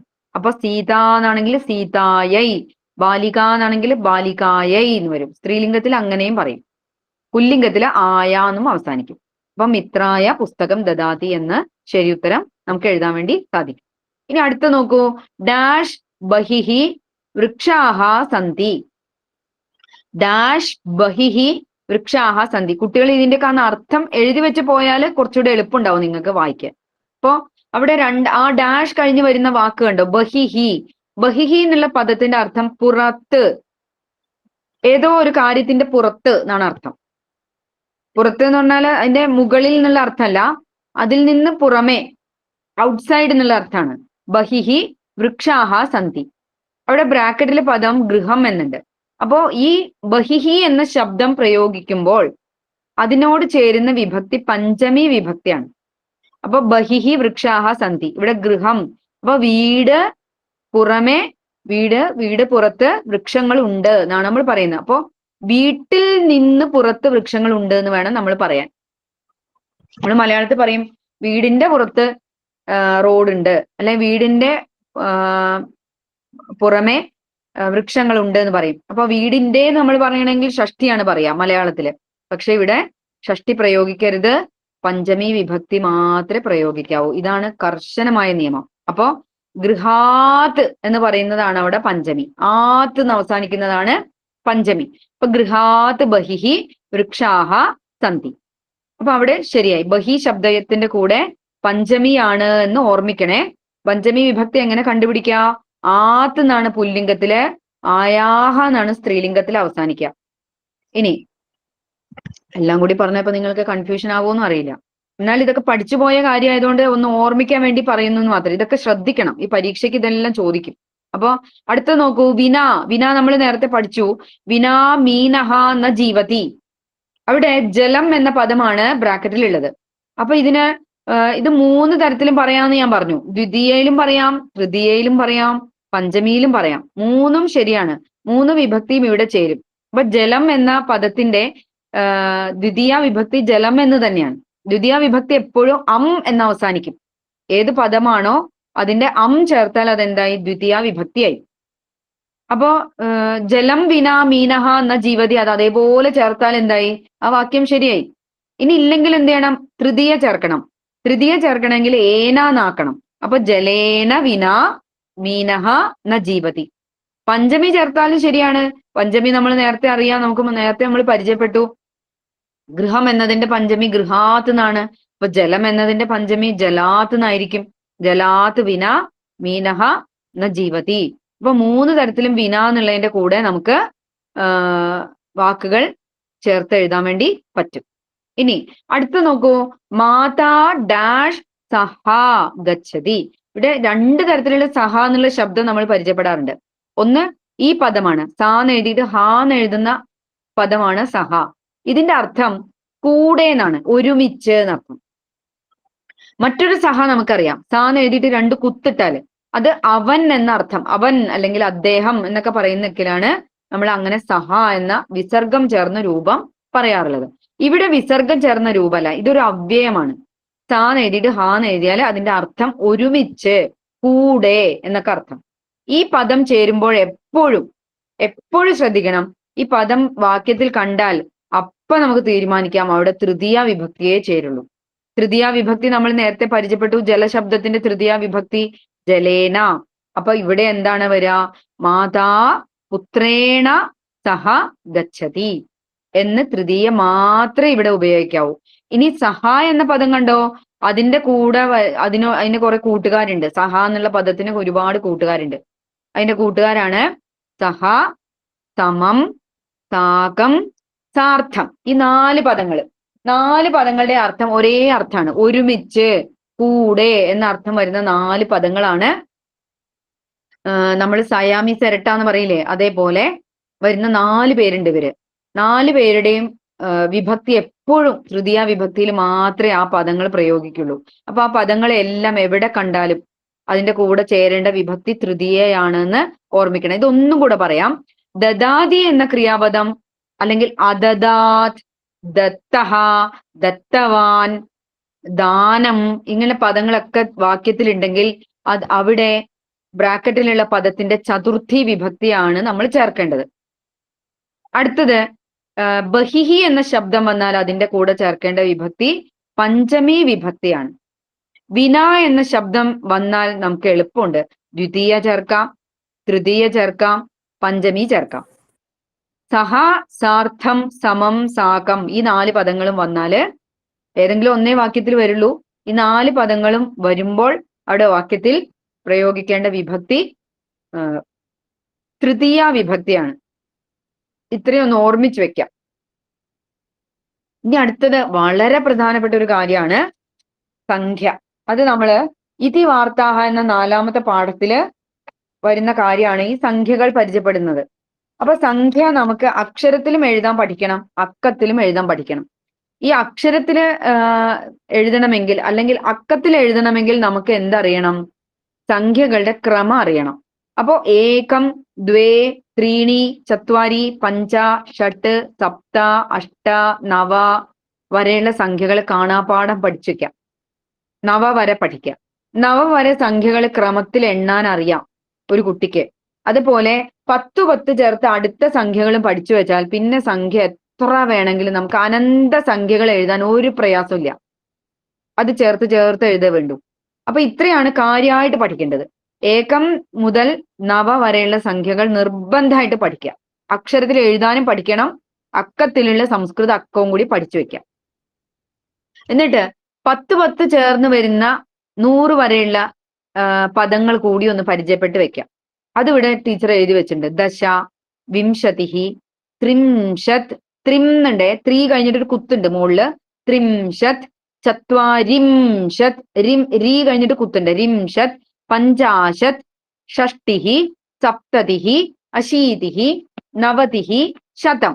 ഇങ്ങനെ 100 വരെയുള്ള 10 ചേർത്ത രൂപങ്ങളാണ് ഈ സംഖ്യകൾ.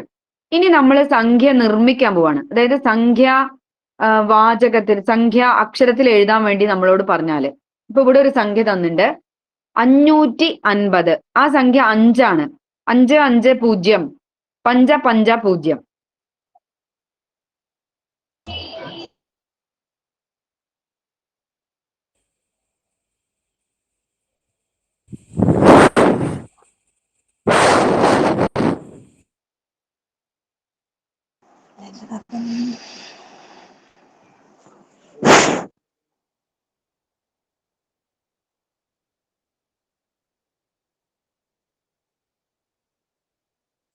ടീച്ചറെ മൈക്ക് മ്യൂട്ടായി പോയിട്ടുണ്ടെന്ന് തോന്നുന്നേ, കേൾക്കാൻ വയ്യ ഒന്നും.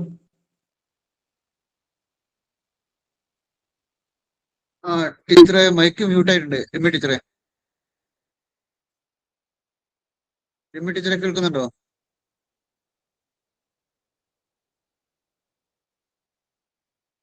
മ്യൂട്ടായി അല്ലേ? മ്യൂട്ടായി പോയി. ഓക്കെ.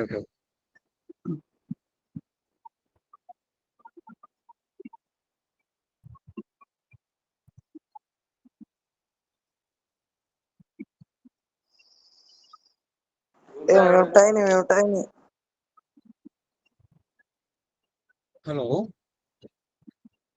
സ്ക്രീൻ പോയല്ലോ. സ്ക്രീൻ ഷെയർ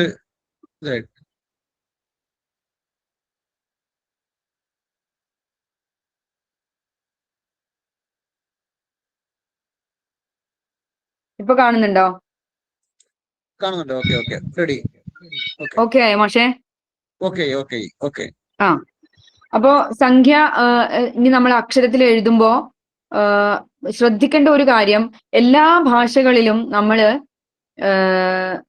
ഏറ്റവും കൂടുതലുള്ള സ്ഥാനത്തിൽ നിന്ന് താഴോട്ടാണ് സംഖ്യ എഴുതുക അക്ഷരത്തിൽ എഴുതുമ്പോ. അതായത് ഒരു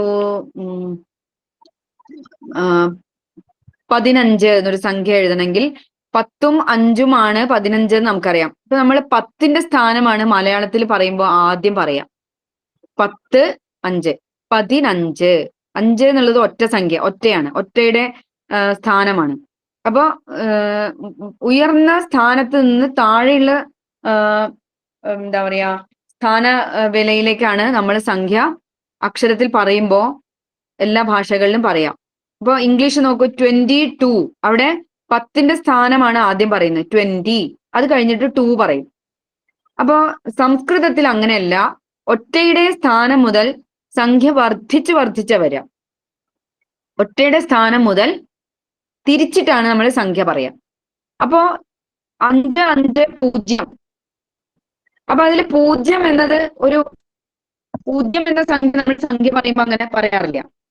0 എന്ന സംഖ്യ ഉണ്ട്, പക്ഷെ 0 എന്ന സംഖ്യ ചേർന്ന് വരുന്ന ആ ദശയുടെ രൂപം, ആ 10ന്റെ രൂപമാണ് പറയാം. അപ്പൊ ഇവിടെ 50 എന്ന് കിട്ടി. 50ന്റെ സംഖ്യ നമ്മൾ എന്റെ വശത്തായിട്ട് എഴുതി വെച്ചിട്ടുണ്ട്. പഞ്ചാശത്ത് എന്നാണ് സംഖ്യയുടെ പേര്. അപ്പൊ പഞ്ചാശത്ത്. ഇനി നമ്മളെ സഹായിക്കുന്ന 2 ചുവന്ന മഷിക്കാരില്ലേ, ഉത്തര അധിക എന്നുള്ള പദങ്ങളില്ലേ. അപ്പൊ പഞ്ചാശത്ത് നമ്മൾ ആദ്യം എഴുതി, എന്നിട്ട് ഉത്തരാന്ന് അതിൽ നിന്ന് ഒരു പദം എടുക്കാം, ഏതെങ്കിലും ഒരു പദം എടുക്കാം.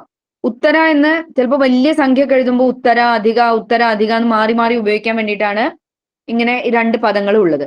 അപ്പൊ പഞ്ചാശത്ത് ഉത്തര. ഇനി 100ന്റെ സ്ഥാനം, 100ന് എന്താ പറയാ, ശതം എന്നാണ് പറയാ. ഇവിടെ ഒരു 100 അല്ല ഉള്ളത്, 5 100കളുണ്ട്. അപ്പൊ പഞ്ചശതം.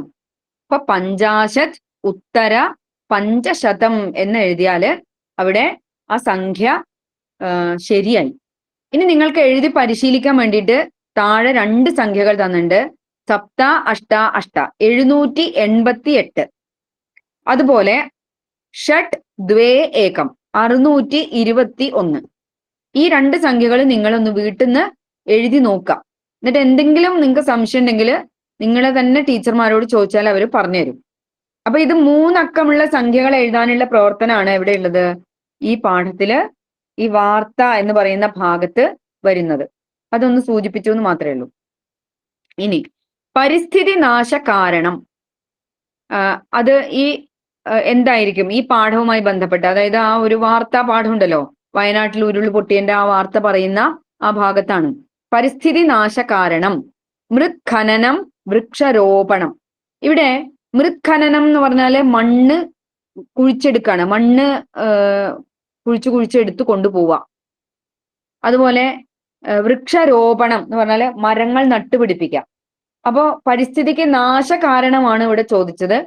അപ്പൊ ഇവിടെ മൃത്ഖനനം എന്നതാണ് ഉത്തരം എന്ന് നമുക്കറിയാം. ഇനി ആ പാഠത്തിൽ തന്നെ കുറച്ച് പിന്നെ വിഗ്രഹങ്ങളും പദച്ഛേദങ്ങളും എഴുതാനുള്ള ഭാഗം. ഇവിടെ ഓപ്ഷൻസ് ഒന്നും തന്നിട്ടില്ല. ഓപ്ഷൻസ് തരാതെ തന്നെ ചിലപ്പോൾ നിങ്ങളോട് എഴുതാൻ വേണ്ടി പറയും. അപ്പൊ അതുകൊണ്ടാണ് ഞാൻ പറഞ്ഞത് പദച്ഛേദവും വിഗ്രഹവാക്യവും ശബ്ദകോശവും എല്ലാം വളരെ നല്ല രീതിയിൽ നിങ്ങൾ പഠിച്ചിട്ടേ പരീക്ഷയ്ക്ക് പോവാവൂ. ഇതോപി എന്ന പദം എങ്ങനെ പിരിക്കുക? ഇതഹ, അധികം, അപി. അവിടെ ഇടയിൽ ഒരു ചിഹ്നം കണ്ടോ? ഒരു എസ് പോലത്തെ ഒരു ചിഹ്നം ഉണ്ട്. ഈ ചിഹ്നം കണ്ടാൽ നമ്മൾ മനസ്സിലാക്കേണ്ടത് പി എന്ന് അവസാനിക്കുന്ന പദമുണ്ടല്ലോ, അവസാനം ഇരിക്കുന്ന അക്ഷരം. ഈ ചിഹ്നം കഴിഞ്ഞിട്ട് വരുന്ന അക്ഷരത്തിന്റെ തൊട്ടു മുമ്പിൽ ഏത് അക്ഷരം വരണം? ആ എന്ന അക്ഷരമാണ് ഉണ്ടാവുക. അതെപ്പോഴും ഓർമ്മിക്കാം. ഈ അക്ഷരം കണ്ടാൽ, എസ് പോലെയുള്ള അക്ഷരം വാക്കിന്റെ ഉള്ളിൽ കണ്ടാല് ആ എസ് എന്നുള്ള ചിഹ്നം ഏതക്ഷരാണ്? ആ എന്നുള്ള അക്ഷരാണെന്ന് മനസ്സിലാക്കാം. അപ്പൊ ആ എസ് എന്നുള്ള ചിഹ്നം മാറ്റിയിട്ട് ആന്ന് എഴുതിയാൽ എന്തായി? നമുക്ക് പരിചയമുള്ള പദം കിട്ടി, അബി എന്ന പദം കിട്ടി. ഇനി ഇപ്പുറത്തുള്ള പദം ഇതോന്ന് നിൽക്കുന്നുണ്ട്, അത് ഒരിക്കലും തോന്ന് നിൽക്കില്ല. അപ്പൊ അതെന്താവും? ഓ പോയിട്ട് അത് രണ്ട് കുത്തായിട്ട് മാറും. അപ്പൊ ഇതഹ, അധികം, അപി, ഇതോപി എന്ന രൂപം കിട്ടി.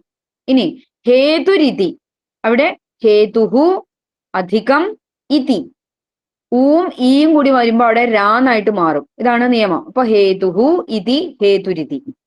ഇനി ഇപ്പൊ നമ്മൾ സന്ധി പദം തന്നിട്ട് അതിനെ പിരിക്കാൻ വേണ്ടി തന്നു. ഇനി നമ്മൾ പിരിച്ച രൂപം തന്നിട്ട് സന്ധി എഴുതാൻ വേണ്ടി ചോദിക്കാം, അതും ചോദിക്കാം. അങ്ങനെ ചോദിച്ചാൽ എഴുതണ്ടേ? അപ്പൊ ഉപയുജ്യ, അധികം, ഏവ എന്ന് തന്നാല് അതിനെ ചേർത്ത് എഴുതാൻ നമ്മൾ പാഠത്തിൽ പഠിച്ചു കഴിഞ്ഞു. ഉപയുജ്യൈവ എന്നാണ് അതിന്റെ എ പോയിട്ട് എന്താവും? ഐ എന്നായിട്ട് മാറും അത്. അപ്പൊ അതാണ് രൂപം എന്ന് നമുക്കറിയാം. ഇനി അതിലെ വിഗ്രഹവാക്യം ചോദിച്ചിരിക്കുകയാണ്, ജ്ഞാതും യോഗ്യ. അപ്പൊ അതിന്റെ ഉത്തരം നമ്മൾ പഠിച്ചു കഴിഞ്ഞു, ജ്ഞാതവ്യ എന്നാണ് അതിന്റെ ഉത്തരം. ആഗോള താപനം എന്നത് എന്താണ്? ആഗോള എന്താണ് അതിന്റെ വിഗ്രഹവാക്യം? ആഗോളം താപനം, ആഗോള താപനം എന്നാണ്. പേജ് നമ്പർ 26 ആ വിഗ്രഹവാക്യങ്ങൾ ഉള്ളത്. അപ്പൊ ആഗോളം താപനം, ആഗോള താപനം. അപ്പോൾ ഈ വിഗ്രഹവാക്യങ്ങളും പദച്ഛേദങ്ങളും പഠിച്ചാൽ നമുക്ക് ഇത്തരം ചോദ്യങ്ങളൊന്നും എഴുതാൻ ബുദ്ധിമുട്ട് വരില്ല. ഇനി അടുത്ത ഒരു പ്രധാനപ്പെട്ട കാര്യമാണ്, നമുക്ക് തിരിച്ചറിയേ വേണ്ടു. ഇത് സാധാരണയായിട്ട് ഇതിങ്ങനെ ഉയർന്ന ക്ലാസ്സുകളിലൊക്കെ എന്തുണ്ടാവും? ഒരു കർത്തരി പ്രയോഗം തന്നിട്ട് കർമ്മണി പ്രയോഗത്തിലേക്ക് മാറ്റാനൊക്കെ ചോദിക്കാറുണ്ട്. ഇത് നമുക്ക് അതൊന്നും വേണ്ട. നമ്മളോട് പറയുന്ന കർത്തരി പ്രയോഗം എന്താണ്, കർമ്മണി പ്രയോഗം എന്താണെന്ന് തിരിച്ചറിയാം. ഇതൊന്ന് എളുപ്പത്തിൽ പറഞ്ഞു പോവാം. കർത്തരി പ്രയോഗം എന്ന് പറഞ്ഞാല് ഇതിൽ നമുക്ക് പരിചയമുള്ളൊരു ശബ്ദം കർത്ത എന്നുള്ള ശബ്ദമാണ്. കർത്ത എന്ന് പറഞ്ഞാൽ ഒരു ക്രിയ ചെയ്യുന്ന വ്യക്തിയാണ് ആര്? കർത്താവ്. ഒരു ക്രിയ ആരാണോ ആ ക്രിയ ചെയ്യുന്നത് അയാളുടെ പേരാണ് എന്ത്? കർത്താവ്. അപ്പൊ ഒരു വാക്യത്തിൽ കർത്തൃപദം വേണം, കർമ്മപദം വേണം, ക്രിയാപദം വേണം എന്നൊക്കെ നമ്മൾ പഠിച്ചിട്ടുണ്ട്. അങ്ങനെയാണെങ്കിൽ ഒരു പൂർണ്ണവാക്യമാവുള്ളൂ. കേവലം ക്രിയാപദം മാത്രമായാൽ അത് പൂർണ്ണവാക്യമാവില്ല. കർത്തൃപദം, കർമ്മപദം, ക്രിയാപദം ഇത് മൂന്നും ചേരുമ്പോഴാണ് ഒരു വാക്യം ശരിയായൊരു വാക്യം എന്ന് നമുക്ക് പറയാൻ പറ്റുള്ളൂ. അപ്പോ കർത്തരി പ്രയോഗം എന്ന് പറഞ്ഞാല് കർത്താവിങ്കൽ എന്നാണ് ആ പദത്തിന്റെ അർത്ഥം. കർത്താവിങ്കൽ. കർമ്മണി എന്ന് പറഞ്ഞാൽ കർമ്മത്തിങ്കൽ എന്നാണ് അർത്ഥം, മലയാളത്തിൽ അർത്ഥം. അപ്പോ കർത്തൃപദത്തിനനുസരിച്ച് ക്രിയാപദം മാറി വരുന്ന പ്രവർത്തനങ്ങളാണ്, അത്തരം വാക്യങ്ങളാണ് കർത്തരി പ്രയോഗ വാക്യങ്ങൾ. അത് അത്രയും മനസ്സിലാക്കിയാൽ മതി. നിങ്ങൾ ഉദാഹരണം പറയുമ്പോൾ മനസ്സിലാവും. ഇവിടെ ഓപ്ഷൻസ് നേരെ ട്വിസ്റ്റ് ചെയ്തിട്ടാണ് തന്നിട്ടുള്ളത്. ഇതിനെ ചേരുംപടി ചേർക്കാനും കൂടിയുള്ള ഒരു പ്രവർത്തനം ആക്കിക്കൊണ്ടാണ് ഇവിടെ പറഞ്ഞിട്ടുള്ളത്.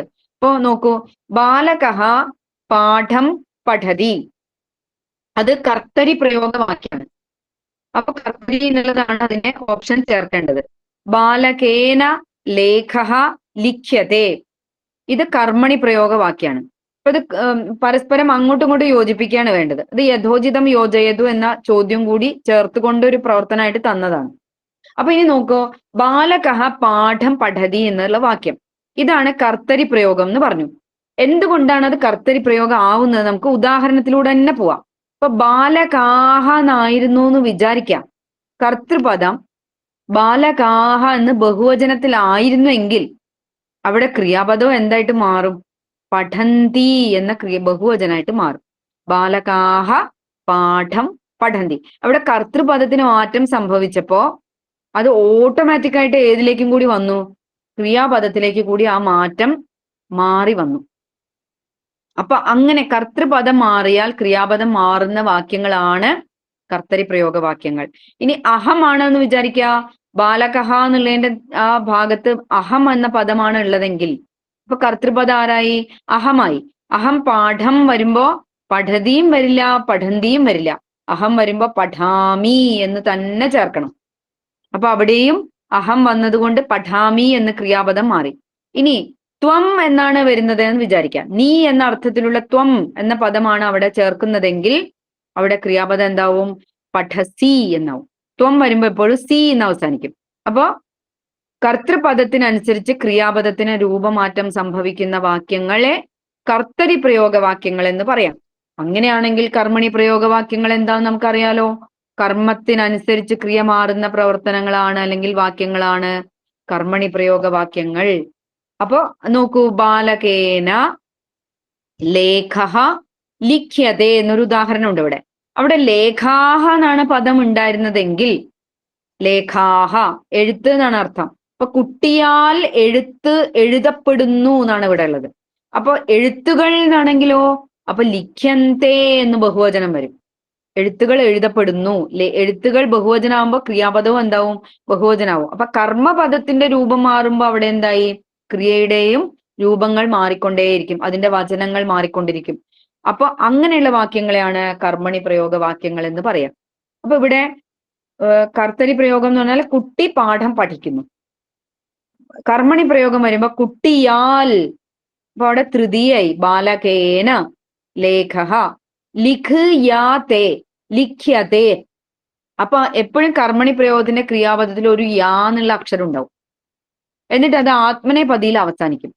തേ എന്ന ആത്മനേപതിയാണ്. തീ എന്ന് പറഞ്ഞ പരസ്മേപതിയാണ്. തേ എന്ന് പറയുന്നത് ആത്മനേപതിയാണ്. അപ്പോ ബാലകേന ലേഖഃ ലിഖ്യതേ എന്നത് കർമ്മണി പ്രയോഗമാണ്. ഇത് തിരിച്ചറിയ മാത്രമേ നിങ്ങൾ ചെയ്യേണ്ടൂ. വേറെ നിങ്ങൾക്ക് മാറ്റി എഴുതാനൊന്നും ചോദിക്കില്ല. കുറച്ച് കാര്യങ്ങൾ ഇങ്ങനെ മനസ്സിലാക്കി വെക്കുക, അത്രേ വേണ്ടൂ. ഇനി അടുത്തത് സംസ്കൃത ഭാഷായാം പ്രസിദ്ധായാഹ അന്തർജാല സുവിധായാഹ നാമ. സംസ്കൃത ഭാഷയില് പ്രസിദ്ധമായ വെബ്സൈറ്റിന്റെ പേരാണ് ഇവിടെ ചോദിച്ചിട്ടുള്ളത്. അപ്പൊ നോക്കൂ, സുധർമ്മ. സുധർമ്മ എന്നുള്ളത് ഒരു പത്രികയാണ്, ഒരു പത്രമാണ്. ഇതൊക്കെ മനസ്സിലാക്കി വെക്കണേ. സുധർമ്മ എന്നുള്ളത് ഒരു പത്രമാണ്. നവവാണി അത് വെബ്സൈറ്റ് ആണ്. രസന എന്ന് പറയുന്നത് ഒരു മാസികയാണ്.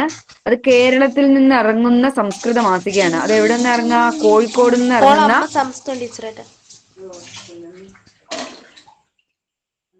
കോഴിക്കോട് നിന്ന് ഇറങ്ങുന്ന സംസ്കൃത മാസികയാണ് രസന എന്ന് പറയുന്ന മാസിക. അതുപോലെ തന്നെ ചന്ദമാമ എന്ന് പറയുന്ന അതും എന്താണ്? അതും മാസികയാണ്. അത് കുട്ടികൾക്കുള്ള മാസികയാണ്. അപ്പൊ ഇതൊക്കെ സംസ്കൃതത്തിലുള്ള പ്രസിദ്ധീകരണങ്ങളാണ്. ഇതിനെയൊക്കെ ഒന്ന് പരിചയപ്പെടുത്താൻ വേണ്ടി ഈ ഓപ്ഷൻസ് തന്നു എന്ന് മാത്രമേ ഉള്ളൂ. അപ്പൊ സുധർമ്മ പത്രമാണ്, നവവാണിയാണ് വെബ്സൈറ്റ്, രസന എന്ന് പറയുന്നത് സംസ്കൃത മാസികയാണ്, കേരളത്തിൽ നിന്ന് പ്രസിദ്ധീകരിക്കുന്ന സംസ്കൃത മാസികയുടെ പേരാണ്. ചന്ദമാമ എന്നത് ചെന്നൈയിൽ നിന്നാണ് പ്രസിദ്ധീകരിച്ചിരുന്നത്. അത് കുട്ടികൾക്ക് വേണ്ടി ചിത്രകഥകളൊക്കെ ഉള്ള ഒരു മാസികയാണ്. കുട്ടികളുടെ പ്രസിദ്ധീകരണമാണ് സംസ്കൃത ഭാഷയിലുള്ള ചന്ദമാമ എന്ന് പറയുന്ന പുസ്തകം. ഈ ചന്ദമാമ എന്നുള്ള പുസ്തകത്തിന് ഇംഗ്ലീഷിലും ഹിന്ദിയിലും ഒക്കെ വേർഷൻസ് ഉണ്ട് എന്നാണ് എനിക്ക് തോന്നുന്നത്. അടുത്ത ചോദ്യം, ധീരോ ദൂതഃ. നമ്മൾ അടുത്ത പാഠത്തിലേക്ക് പോവാണ്. ധീരോ ദൂതഃ എന്നുള്ള പാഠത്തില് നാടക കഥ കസ്മാത്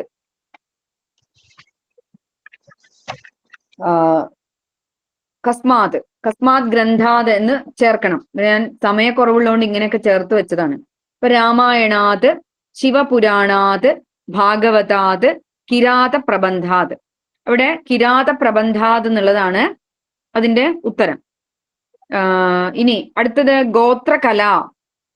ഗോത്രകല ഏതാന്ന് നമുക്കറിയാം. ഗദ്ദിക, തുള്ളൽ, കഥാകേളി, കൂത്ത്, ഇതൊക്കെ കലാരൂപങ്ങളാണ്. അതിൽ ഗദ്ദികയാണ് ഗോത്ര കലാരൂപം നമ്മൾ പഠിച്ചു കഴിഞ്ഞു. ഇനി ഗദ്ദിക എന്നുള്ളതിൽ തന്നെ ഒരു ചോദ്യം നേരത്തെ നമ്മൾ പരിചയപ്പെട്ട ചോദ്യം പോലത്തെ ഒരു ചോദ്യമാണ്. ഭോ സുഹൃദ ഗദ്ദികോത്സവം പശ്യാമഹ. അത്ര സംബോധന. ഇവിടെ ഓപ്ഷൻസ് തന്നിട്ടേ ഇല്ല. അപ്പോ സംബോധന കണ്ടുപിടിക്കാൻ നമുക്കറിയാം. അപ്പോ ആശ്ചര്യചിഹ്നം നോക്കുക. ആശ്ചര്യചിഹ്നത്തിന്റെ തൊട്ട് മുമ്പിൽ പ്രയോഗിച്ചിട്ടുള്ള പദമാണ് അത്. ആ വാക്യത്തിലെ സംബോധന രൂപം. സുഹൃദഹ എന്നതാണ് അതിലെ സംബോധന രൂപം എന്ന് നമുക്കറിയാം. അടുത്ത ചോദ്യത്തിലേക്ക് പോവാണേ. പി കെ കാളൻ കഹ. ആരാണ് അദ്ദേഹം? മന്ത്രി, സാമാന്യജനഹ, നാടകകാരഹ, സാമൂഹിക നേതാ. അപ്പൊ പി കെ കാളൻ ഒരു സാമൂഹിക നേതാവാണ്. ഗദ്ദിക എന്ന കലാരൂപത്തിന് വേണ്ടി അശ്രാന്ത പരിശ്രമം ചെയ്ത, ആ കലാരൂപത്തെ ഉയർത്തിക്കൊണ്ടുവരാൻ വേണ്ടി പ്രയത്നിച്ച ഒരു മഹാന്റെ പേരാണ്. ആ ഗോത്ര വിഭാഗത്തിന്റെ സാമൂഹിക നേതാവാണെന്നൊക്കെ നമ്മൾ ആ പാഠത്തിൽ പഠിച്ചു കഴിഞ്ഞു. അപ്പോ അതുമായിട്ട് ബന്ധപ്പെട്ട ചോദ്യമാണ്. ഇനി ഏകം സുഷിരവാദ്യം കിം. ഒരു സുഷിരവാദ്യം. സുഷിരം എന്ന് പറഞ്ഞാൽ ഇങ്ങനെ ഹോളുകളുള്ള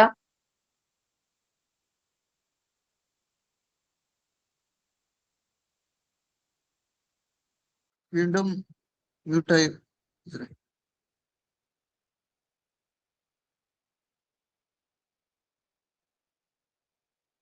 ടീച്ചറെ മ്യൂട്ടായിട്ടുണ്ട്.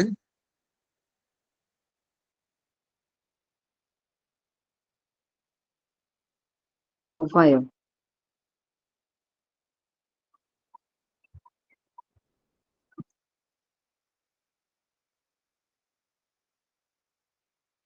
ടീച്ചറെ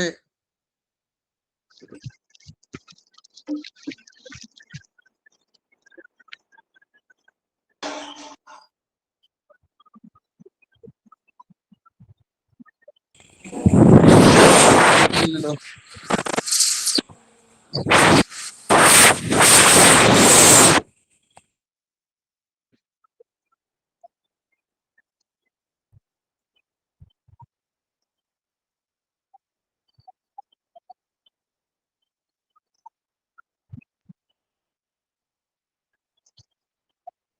ടീച്ചറെ കേൾക്കുന്നില്ല ഇപ്പൊ കേട്ടോ.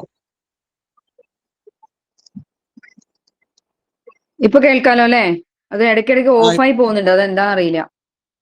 അപ്പോ ഇവിടെ അടുത്തത് സുഷിരവാദ്യം പറഞ്ഞു. അടുത്തതാണ് അഹം, ആവാം, വയം എന്ന് 3 വാക്കുകളുണ്ട്. ഇത് അസ്മത് ശബ്ദത്തിന്റെ പ്രഥമ വിഭക്തിയിലെ ഏകവചനം, ദ്വിവചനം, ബഹുവചനം ആയിട്ടുള്ള പദങ്ങളാണ്. അതിന് താഴെ അതുമായിട്ട് ചേരേണ്ട ക്രിയാപദങ്ങളും തന്നിട്ടുണ്ട്. ഇതൊക്കെ നമ്മൾ പഠിച്ചു പോയതാണ് കേട്ടോ, ചെറിയ ക്ലാസ്സുകളിലൊക്കെ പഠിച്ചതാണ്. അപ്പൊ ഇവിടെ അഹം വരുമ്പോ ലിഖാമി എന്നാണ് വരേണ്ടത്. ആവാം എന്ന് വരുമ്പോ ലിഖാവഹ എന്ന് വരണം. വയം എന്ന് വരുമ്പോ ലിഖാമഹ എന്ന് വരണം. ഇങ്ങനെ ക്രിയാപദങ്ങളെയും കർത്തൃപദങ്ങളെയും ചേർക്കാനൊക്കെ ചിലപ്പോൾ വാക്യങ്ങൾ ഉണ്ടാവും. അപ്പൊ ഓർമ്മിക്കേണ്ടത് അഹം വരുമ്പോ മീന്ന് അവസാനിക്കും, വയം എന്ന് വരുമ്പോ മഹാന്ന് അവസാനിക്കും എന്നൊക്കെ നമ്മളൊന്ന് മനസ്സിലാക്കി പോയാൽ മതി. അടുത്ത ചോദ്യം. അഹം സംസ്കൃതം പഠാമി ബാലിക വദതി. ഞാൻ സംസ്കൃതം പഠിക്കുന്നു എന്ന് ഒരു പെൺകുട്ടി പറയുന്നു. അപ്പൊ എന്ന അർത്ഥമുള്ള ഇതി എന്ന അവ്യയം പ്രയോഗിക്കാനുള്ള ഒരു വാക്യമാണ്. ഇതി എന്ന് ചേർത്തുകൊണ്ട് ഈ 2 വാക്യങ്ങളെയും ഒന്നാക്കണം. നമ്മൾ പരിശീലിച്ചതാണ്. അഹം സംസ്കൃതം പഠാമി ഇതി ബാലിക വദതി. ഞാൻ സംസ്കൃതം പഠിക്കുന്നു എന്ന് ആര് പറയുന്നു? പെൺകുട്ടി പറയുന്നു. അപ്പൊ ഇതി എവിടെ ചേർക്കണം? ബാലിക വദതി. ആരാണോ പറയുന്നത് ആ പറയുന്ന ആളുടെ തൊട്ട് മുൻപിൽ ഇതി ചേർക്കാം. എന്നിട്ട് തന്നിരിക്കുന്ന ആ ഇൻവേർട്ടഡ് കോമയിലുള്ള പറഞ്ഞിരിക്കുന്ന കാര്യം ആദ്യം ചേർക്കുക.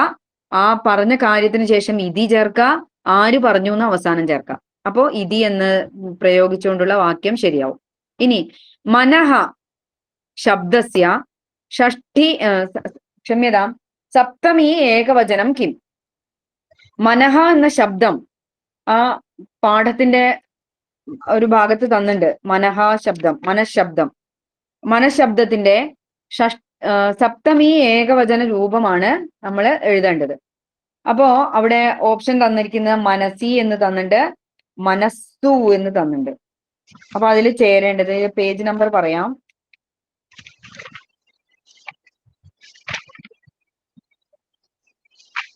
മനഃ എന്നുള്ള ശബ്ദം വരുന്നത് 40ാമത്തെ പേജിലാണ് കേട്ടോ. ഗദ്ദികയുടെ ഭാഗത്ത് വരുന്നതാണ്. മനഃശബ്ദത്തിന്റെ സപ്തമി ഏകവചനം 40ാമത്തെ പേജ് എടുത്താൽ കാണാം. അവിടെ സപ്തമി ഏകവചന രൂപം ഈ തന്നിരിക്കുന്ന ഓപ്ഷനിൽ ഏതാണെന്ന് കണ്ടുപിടിക്കണം. മനസി എന്ന് തന്നിട്ടുണ്ട്, മനസ്സു എന്ന് തന്നിട്ടുണ്ട്. അതിൽ ഉത്തരം മനസി എന്നതാണ്. ഇനി അടുത്തത് സംഖ്യ സംസ്കൃത അക്ഷരൈഹി സൂചയതു. ഇവിടെ തന്നിരിക്കുന്ന സംഖ്യകളെ മുഴുവൻ നിങ്ങൾ എന്ത് ചെയ്യണം? സംസ്കൃത അക്ഷരത്തിലേക്ക് മാറ്റണം.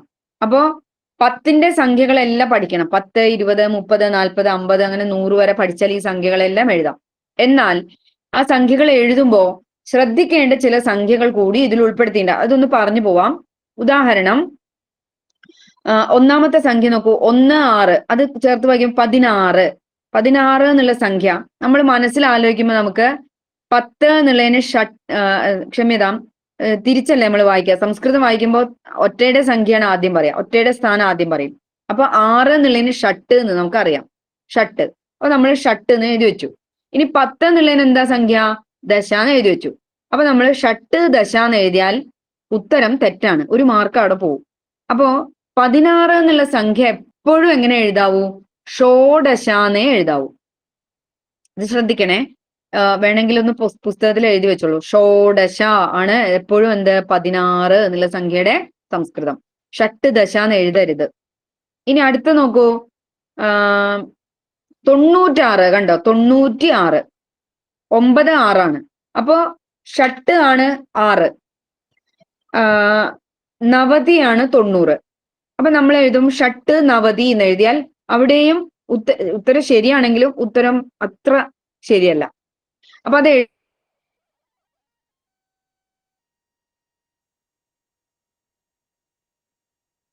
രണ്ടും കൂടി ചേരുമ്പോ ചില വ്യാകരണ സൂത്രമൊക്കെ പ്രവർത്തിച്ചിട്ട്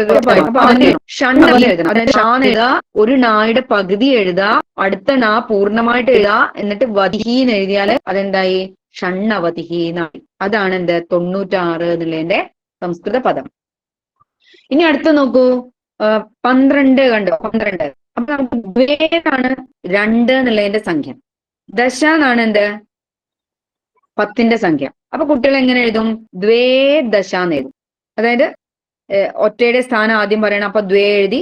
10ന്റെ സ്ഥാനം രണ്ടാമത് പറഞ്ഞു, ദശ എന്ന് എഴുതി. അപ്പൊ ദ്വേ ദശ എന്ന് ഒരിക്കലും പറയില്ല, ദ്വാദശ എന്നേ പറയുള്ളൂ. ദ്വാദശ. അതുപോലെ അടുത്ത നോക്കൂ, ത്രയോദശ. ത്രീണി ദശ എന്ന് പറയില്ല, ത്രയോദശ. ഇതൊക്കെ നമ്മൾ മനസ്സിലാക്കി പോകാൻ വേണ്ടിയിട്ടാണേ. 29 കണ്ടോ? 29 നമ്മളിവിടെ നവവിംശതിഹി എന്ന് പറയാം, നവവിംശതിഹി. അതിനെ വേറെ ഒരു തരത്തിലും കൂടി പറയാം. ഈ 9കൾ വരുമ്പോൾ നമുക്ക് എന്ത് ചെയ്യാം? 19 മുതൽ അങ്ങോട്ട് കേട്ടോ, 9ന് പറയില്ല, 19 മുതൽ മേലോട്ട് 9 വരുന്ന സംഖ്യകളെല്ലാം നമുക്ക് വേണമെങ്കിൽ ഇങ്ങനെയും കൂടെ പറയാം. അപ്പൊ 19 കഴിഞ്ഞിട്ടുള്ള സംഖ്യയാണ് എന്ത്? അടുത്ത 10ന്റെ സ്ഥാനം. അപ്പൊ വിംശതിഹിനായി. അപ്പൊ വിംശതി ആവാൻ ഒരെണ്ണം കുറവ്, ഒരു സംഖ്യ കുറവ്. അപ്പൊ ഏക ഊന വിംശതി എന്ന് പറഞ്ഞാൽ ഏകം 1, ഊനം കുറവ്, വിംശതി 20. 20 ആവാൻ 1 കുറവ്. അപ്പൊ എന്താവും? ഏകോന വിംശതി എന്ന് പറയാം, അല്ലെങ്കിൽ എന്ത് പറയാം? നവദശ എന്ന് പറയാം. ഇനി 29 ഇവിടെ ഉള്ളത്. 29 എങ്ങനെ പറയാ? ഏകോന ത്രിംശത്. 29 കഴിഞ്ഞ അടുത്ത സംഖ്യയിൽ നിന്ന് 1 കുറവാണ് 29.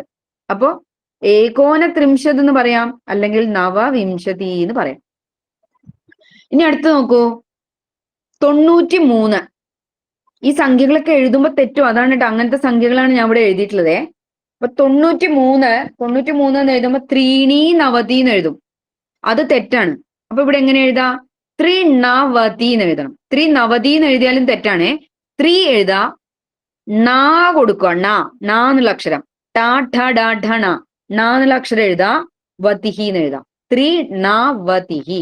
ത്രിനവതി എഴുതരുത്, ത്രിനവതിഹി.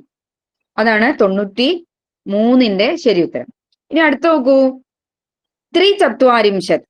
അവിടെ ത്രയോദശ എന്ന് നമ്മൾ പഠിച്ചു. ത്രയോദശ, ത്രയോവിംശതി, ത്രയസ്ത്രിംശത്, അങ്ങനെ 30 വരെ ത്രയാന്നാണ് സംഖ്യ വരിക. ത്രീണി എന്നുള്ള സംഖ്യ സൂചിപ്പിക്കുക ത്രയ എന്നുള്ള അക്ഷരത്തിലാണ്.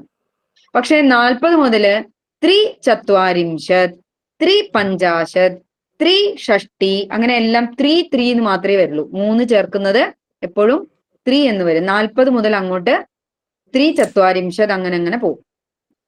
അടുത്ത 2 സംഖ്യകൾ എപ്പോഴും കുട്ടികൾക്ക് അങ്ങോട്ടും ഇങ്ങോട്ടും മാറിപ്പോകും. 50 എന്നുള്ളതിന് നമ്മൾ പറയാം പഞ്ചാശത്ത് എന്നാണ്. എഴുതരുതേ, മാറ്റി എഴുതാനേ പാടില്ല. ഇത് ശരിക്കും നിങ്ങൾ എഴുതണം. പഞ്ചാശത്ത് എന്ന് പറഞ്ഞാൽ 50 ആണ്. അപ്പോ 25-ന് എന്താ പറയാ? പഞ്ചവിംശതി. ഇപ്പൊ പഞ്ചവിംശതി എന്ന് പറഞ്ഞാൽ 25, പഞ്ചാശത്ത് എന്ന് പറഞ്ഞാല് 50. ഇതൊരിക്കലും ഈ സംഖ്യകൾ തെറ്റിക്കരുത്. അതിനാണ് ഈ സംഖ്യകൾ തന്നെ ഞാൻ എഴുതാൻ വേണ്ടി പറഞ്ഞത്.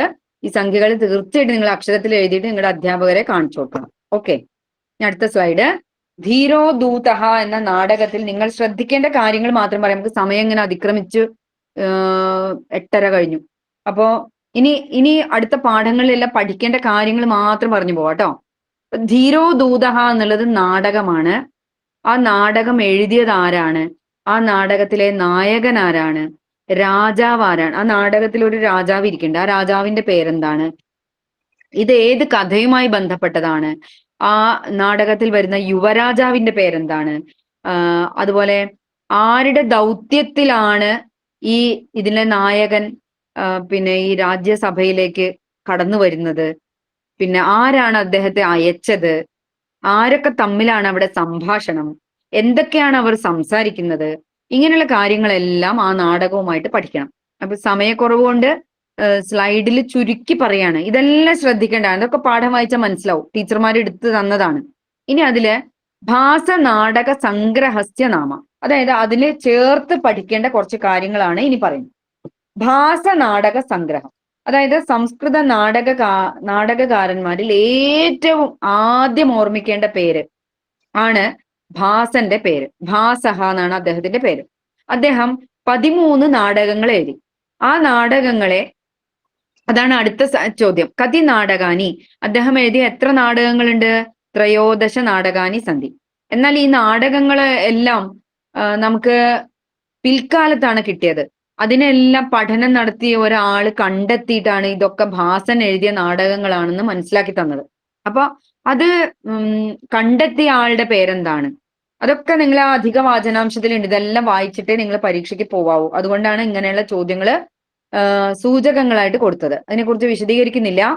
അടുത്ത ചോദ്യം, ഇവിടെ ശ്രദ്ധിക്കേണ്ടത്, ആ നാടകത്തിന്റെ പാഠത്തിൽ അവസാനം ഒരു പാരഗ്രാഫ് പോലെ കുറെ കാര്യങ്ങൾ പറഞ്ഞിട്ടുണ്ട്. അതായത് ചില കൃതികളും അത് എഴുതിയ ആൾക്കാരെയൊക്കെ പരിചയപ്പെടുത്തുന്നുണ്ട്. അതൊന്ന് വായിച്ചു പോവാം നമുക്ക്. അവിടെ പേജ് നമ്പർ ഞാൻ പറയാം.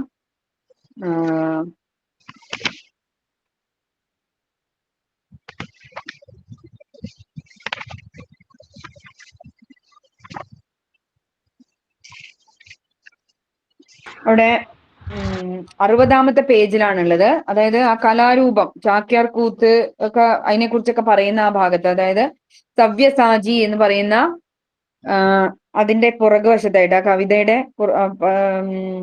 കാവ്യഭാഗത്തിന്റെ അധിക വാചനാംശത്തിൽ കൊടുത്ത കാര്യമാണ്, അനുബന്ധത്തിൽ കൊടുത്ത കാര്യമാണ് പറയുന്നത്. 60-ാമത്തെ പേജില്,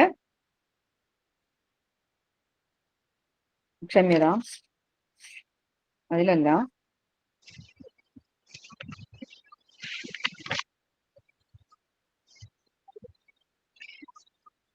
49-ാമത്തെ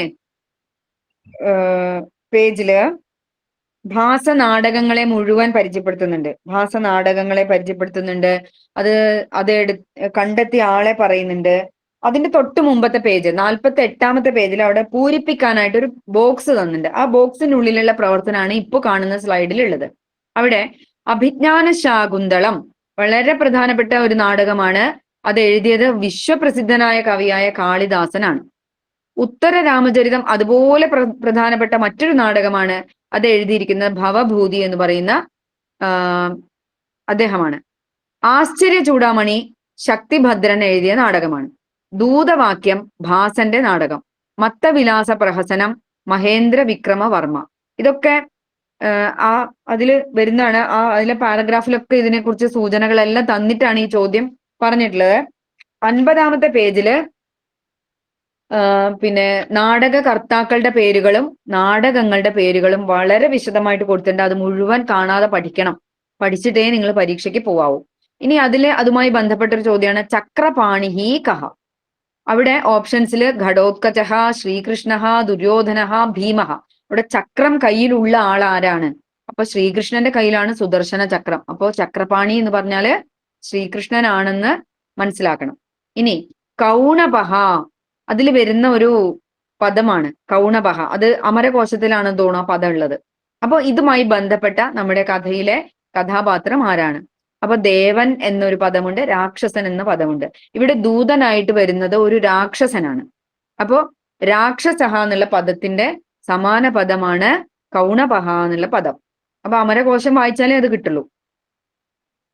അടുത്ത ചോദ്യമാണ് സവ്യസാചിയുടെ പാഠം. അർജുനന്റെ തപസ്സിനെ കുറിച്ച് പറയുന്ന ആ പാഠത്തിലേക്ക് പോവാണ്. സവ്യസാചീ കഹ. സവ്യസാചി എന്ന് പറയുന്നത് ആരെയാണ്? അപ്പൊ അർജുനൻ എന്നാണ് ഉത്തരം. നമുക്കറിയാം, ഓപ്ഷൻ തന്നേ ഉള്ളൂ. ഹാസ്യപ്രധാനം കലാരൂപം. ഹാസ്യപ്രധാനമായ കലാരൂപം ഏതാണ്? അവിടെ നോക്കൂ, തുള്ളൽ, ചാക്യാർകൂത്ത്, പാഠകം, കഥാകേളി എന്നൊക്കെ ഓപ്ഷൻസ് തന്നിട്ടുണ്ട്. ഇതിനൊക്കെ ഓരോ ഉത്തരങ്ങളുണ്ട്. അതായത് ഇതിനൊക്കെ വിശേഷണങ്ങളുണ്ട്. തുള്ളൽ എന്ന് പറഞ്ഞാൽ ജനകീയമായ കലാരൂപമാണ്. ചാക്യാർകൂത്ത് ഹാസ്യപ്രധാനമായ കലാരൂപമാണ്. പാഠകം ഭക്തിരസപ്രധാനമായ കലാരൂപമാണ്. കഥാകേളി എന്ന് പറഞ്ഞാല് ഗീതം, വാദ്യം, നൃത്തം അല്ലെങ്കിൽ ചതുർവിധ അഭിനയങ്ങൾ സംയോജിച്ച കലാരൂപമാണ്. ഒരു പൂർണ്ണ കലാരൂപം എന്ന് പറയാം കഥകളി. അപ്പോ അത് നാലും മനസ്സിലാക്കി പോണം. ഇതൊക്കെ ജനറൽ ആയിട്ട് ചോദിക്കാവുന്ന ചോദ്യങ്ങളാണ്. ഇനി അടുത്ത ചോദ്യമാണ് കിരാത പ്രബന്ധസ്യ കർത്താകഹ. ഇത് പഠിക്കണം കേട്ടോ. കിരാത പ്രബന്ധം ആരെഴുതിയതാണ്? അതുപോലെ ചാക്യാർ കൂത്ത് സാഹിത്യം, അതിന്റെ ചാക്യാർ കൂത്ത് കഥ പറയാൻ വേണ്ടി ചാക്യാർ എടുക്കുന്ന സാഹിത്യം ഏത് കൃതിയിൽ നിന്ന്, ഏത് ഗ്രന്ഥത്തിൽ നിന്നാണ്? അപ്പൊ അതിന് പറയുന്ന പേര് പ്രബന്ധ എന്നാണ്. പ്രബന്ധം ഇതിന്റെ വേറൊരു പേരാണ് എന്ത്? ചമ്പൂ കാവ്യം എന്ന് പറഞ്ഞാല് പ്രബന്ധ എന്നതിന്റെ നമ്മുടെ കേരളത്തിലെ ഈ ചമ്പു കാവ്യങ്ങളെ പറയുന്ന പേരാണ് പ്രബന്ധങ്ങൾ എന്ന്. സാമാന്യമായിട്ട് ഇതിന് എന്താ പറയാ, ഗദ്യവും പദ്യവും ചേർന്ന് വരുന്ന കൃതികളാണ് ചമ്പു കൃതികൾ. അതിന്റെ തന്നെ കേരളത്തിൽ രൂപപ്പെട്ട ഗ്രന്ഥങ്ങളുടെ പേരാണ് പ്രബന്ധങ്ങൾ എന്ന്. അപ്പൊ അതിന്റെ നാമാന്തരം എന്താണെന്ന് ചോദിച്ചാല് ചമ്പു എന്നാണ് അതിന്റെ ഉത്തരം. ഇനി പ്രബന്ധകാരേഷു അന്യഹ, മറ്റൊരു പ്രബന്ധകാരൻ, അതായത് മേൽപ്പത്തൂർ നാരായണ ഭട്ടതിരിയാണ് കേരളത്തിലെ പ്രധാനപ്പെട്ട പ്രശസ്തനായ പ്രബന്ധകാരൻ. അദ്ദേഹം ധാരാളം പ്രബന്ധങ്ങൾ എഴുതിയിട്ടുണ്ട്. അതുപോലെ മറ്റൊരു പ്രബന്ധകാരനെ പരിചയപ്പെടുത്തുന്നുണ്ട് പാഠത്തില്. അത് നിങ്ങൾ വായിച്ച് മനസ്സിലാക്കാം. ഇനി അടുത്ത നോക്കൂ, അർജുനസ്യ തപോഭൂമി. അർജുനൻ എവിടെയാണ് തപസ് ചെയ്യുന്നത്? കസ്യ ആരാധനം കരോതി, ആരെയാണ് ആരാധിക്കുന്നത്? അർജുനസ്യ നാമാന്തരാണി, ഇത് വളരെ പ്രധാനപ്പെട്ടതാണ്. അഹനി അഹനി ഇത്യസ്യ ഏകപദം. അതുപോലെ ഗിരേഹേ ഈശഹ എന്നതിന് ഒറ്റപ്പദം. മഹാൻ ച അസൗ ഋഷിഹി ച, അതിന് പാഠത്തിൽ പറഞ്ഞിരിക്കുന്ന പദം ഒറ്റപ്പദം എന്താണ്? ഇങ്ങനെയുള്ള കാര്യങ്ങളെല്ലാം ഒന്ന് മനസ്സിരുത്തി വായിക്കണം. ഇപ്പൊ സ്ലൈഡിൽ സൂചനകൾ മാത്രമായിട്ട് ചുരുങ്ങാണേ. ഇനി കാരണം സമയം കുറേ വൈകി. ഇനി അടുത്ത് നോക്കൂ, ലട്ട്. ഇത് നമ്മൾ നേരത്തെ പറഞ്ഞാണ്. അതിനെ ഒരു വിശദീകരിച്ച് നിങ്ങൾക്ക് പരിചയപ്പെടേണ്ട ലകാരങ്ങളെ മാത്രം അതിന്റെ ഒരു ഉദാഹരണങ്ങൾ സഹിതം ഒന്ന് തന്നിരിക്കുകയാണ്, രൂപം പരിചയപ്പെടാൻ വേണ്ടി മാത്രം. അപ്പോ ലട്ട് വർത്തമാനേ, നേരത്തെ പറഞ്ഞത് തന്നെയാണ്, കൊണ്ട് വായിക്കാം. അപ്പൊ അതിന്റെ ഒരു ഉദാഹരണമാണ് പഠതി. ഇവിടെ നോക്കൂ, രണ്ട് വർത്തമാനകാലത്തിലുള്ള രൂപങ്ങളാണ്. അപ്പൊ ഇത് തമ്മിൽ എന്താ വ്യത്യാസം?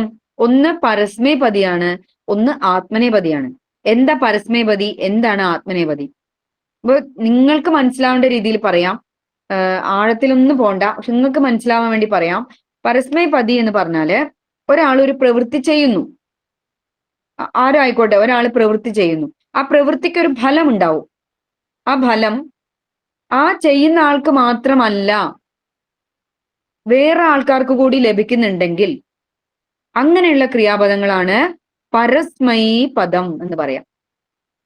ഒരാൾ പ്രവൃത്തി ചെയ്താൽ അതിന്റെ ഫലം അയാൾക്ക് മാത്രമല്ല കിട്ടുന്നത്, അയാളെ ചുറ്റുപറ്റിയുള്ള എല്ലാവർക്കും അതിന്റെ ഫലം കിട്ടുന്നുണ്ടെങ്കിൽ അതിന്റെ പേരാണ് പരസ്മൈ പദം. പരഹ എന്ന് പറഞ്ഞാൽ അന്യഹ എന്നർത്ഥം.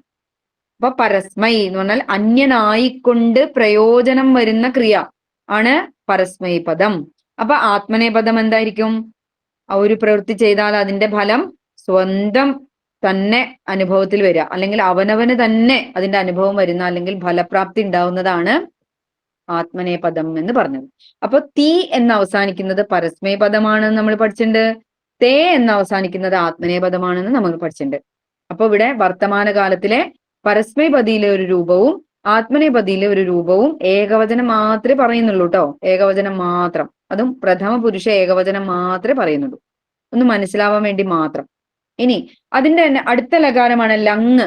ലങ്ങിന്റെ അർത്ഥം നമുക്കറിയാം, ഭൂതകാല ക്രിയാപദമാണ്, നമ്മൾ പഠിച്ചു. അപ്പൊ ഇവിടെ അതിന്റെ രൂപം എങ്ങനെയാണ്? അതും നമ്മൾ നേരത്തെ പരിചയപ്പെട്ടു പോയതാണ്. പഠതിയിലെ ഈ കളയണം, അതിനു മുമ്പ് ആ ചേർക്കണം എന്നൊക്കെ പറഞ്ഞു. അപ്പൊ ഇവിടെ പഠതിയുടെ ലങ് പരസ്മൈപദത്തിൽ എന്താവും? ആ പഠത്ത് എന്നാവും. ഇനി ആത്മനേപതിയിൽ വന്ദതേ എന്നതിന്റെ ലങ് എന്താവും? അവന്ദത എന്നാണ് ലങ്. ഇനി ഋട്ടിലേക്ക് വരുമ്പോ ഭാവി കാലത്തെ സൂചിപ്പിക്കുന്ന ലകാരമാണ് ഋട്ട് ലകാരം. അപ്പൊ അതിന്റെ രൂപം ഷ്യാ ചേർന്ന് വരും എന്ന് പറഞ്ഞു. അപ്പൊ വർത്തമാനകാല രൂപം എന്താണോ അതിന്റെ കൂടെ എന്ത് ചെയ്താൽ മതി? ഒരു ഷ്യാ ചേർത്താൽ എന്തായി? അല്ലെങ്കിൽ ഒരു സ്യാ, ചില ക്രിയാപദങ്ങൾക്ക് സ്യായാണ് ചേരുക, ചില ക്രിയാപദങ്ങൾക്ക് ഷ്യാ എന്നാണ് ചേരുക. അപ്പൊ ഇവിടെ ഷ്യാ ചേർന്ന രൂപമാണ് തന്നിട്ടുള്ളത്. പഠിഷ്യതി, വന്ദിഷ്യത്തെ, അവിടെ ആ ധാതുവിന് ഒരു ഈകാരം കൂടി വരും, അത്രേ ഉള്ളൂ. പഠിഷ്യതി, വന്ദിഷ്യത്തെ, അതാണ് ഭാവി കാലത്തിലുള്ള ക്രിയാപദങ്ങളുടെ ഉദാഹരണം. ഇനി ലോട്ട്. ലോട്ട് എന്ന് പറഞ്ഞാൽ നമ്മൾ പറഞ്ഞു ഭാവാർത്ഥമാണ്, പ്രാർത്ഥനാഭാവം. അതായത് ഒരാളോട് അഭ്യർത്ഥന പറയും.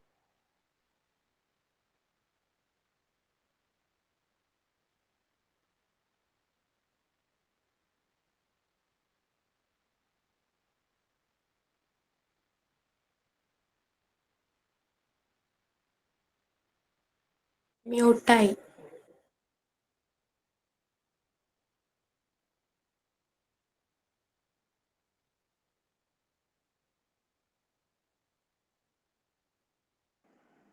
മ്യൂട്ടായി.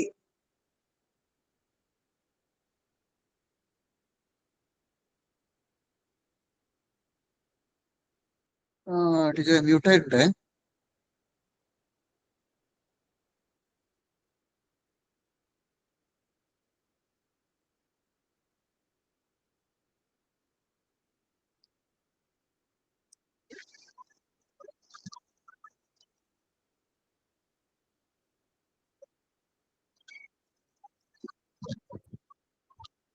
ടീച്ചറെ മ്യൂട്ടായിട്ടുണ്ട്, കേൾക്കുന്നില്ല.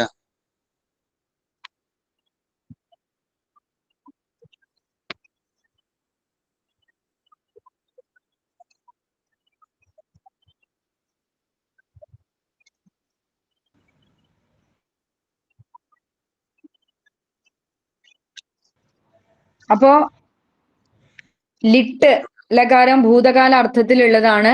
ഈ ലിട്ട് കണ്ടുപിടിക്കാൻ എപ്പോഴും ആദ്യത്തെ, അതായത് ആ ധാതുവായിട്ട് ബന്ധപ്പെട്ട രണ്ടക്ഷരങ്ങൾ ഇരട്ടിപ്പ് വരും. അപ്പൊ നോക്കൂ, പാഠ, വന്ദേ എന്നൊക്കെയാണ് രൂപങ്ങൾ ഉണ്ടാവുക. അപ്പൊ ഇത് കണ്ടാൽ ലിട്ടാണെന്ന് മനസ്സിലാക്കാം. ഇനി അടുത്ത ചോദ്യമാണ് മേൽപ്പത്തൂർ നാരായണ ഭട്ടവാദസ്യ ഗുരുഹു, അദ്ദേഹത്തിന്റെ കൃതികൾ, ചാക്യാർ കൂത്ത്, പ്രമുഖ പ്രബന്ധങ്ങൾ, ഇതൊക്കെ അവിടെ ആ പാഠത്തിലുണ്ട്. അതൊക്കെ നിങ്ങൾ വായിച്ച് മനസ്സിലാക്കിയാൽ മതി. സമയം അതിക്രമിച്ചുകൊണ്ട് വേഗം വേഗം ഓടാം. ഇനി അടുത്ത് നോക്കൂ. അടുത്ത് നമ്മളെ ഈ ജീവചരിത്രങ്ങൾ പഠിക്കുന്ന ഭാഗത്തിലേക്ക് വരികയാണ്. അവസാനത്തെ ഭാഗത്തിലേക്ക് എത്തി നമ്മള്. അവിടെ സമയ സമാഹ എന്നുള്ള പാഠം, അവിടെ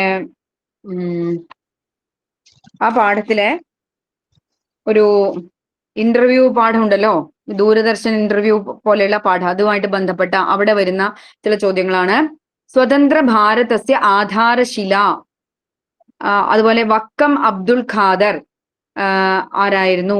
ആചാര ഉപചാര ശബ്ദങ്ങൾ, അതായത് സംഭാഷണം ആയതുകൊണ്ട് തന്നെ അവിടെ എന്ത് വേണം? നമസ്തേ, സമീചീനം, സുപ്രഭാതം, ഇങ്ങനെയുള്ള കുറെ ആചാര ഉപചാര ശബ്ദങ്ങൾ. അതായത് നമ്മൾ ഒരാളെ കാണുമ്പോൾ അവരോടുള്ള ബഹുമാനം, അവരോടുള്ള വാത്സല്യം, അവരോടുള്ള എന്താ പറയാ ആദരവ്, അവരോടുള്ള വിനയം, അതുപോലെ ചില സുഖമാണോ, പിന്നെ വിഷമിക്കണ്ട, അങ്ങനെയൊക്കെ പറയുന്ന വാക്കുകളെയാണ് എന്ത് പറയാ? ഉപചാര ശബ്ദങ്ങൾ എന്ന് പറയാം. ആചാര ശബ്ദങ്ങൾ എന്ന് പറഞ്ഞാല് ഇപ്പൊ നമ്മള് ടീച്ചർമാരെ കാണുമ്പോ നമസ്തേ പറയണം, അച്ഛനമ്മമാരോട് രാത്രി ഉറങ്ങാൻ പോണതിന് മുമ്പ് ശുഭരാത്രി പറയണം. ഇങ്ങനെയൊക്കെയുള്ള കുറെ കാര്യങ്ങളാണ് എന്ത്? ആചാര വാക്കുകൾ. അപ്പൊ ആചാര മര്യാദകൾ അത് പറയുന്ന ചില വാക്കുകളൊക്കെ ഈ പാഠഭാഗത്തിലുണ്ട്. അതായത് ഇന്റർവ്യൂ ആയതുകൊണ്ട് തന്നെ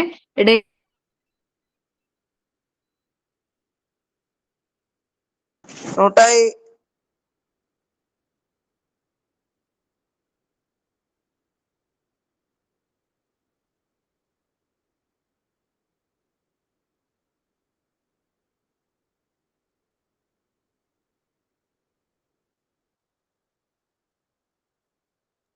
ടീച്ചറെ വീണ്ടും മ്യൂട്ടായിട്ടുണ്ട്.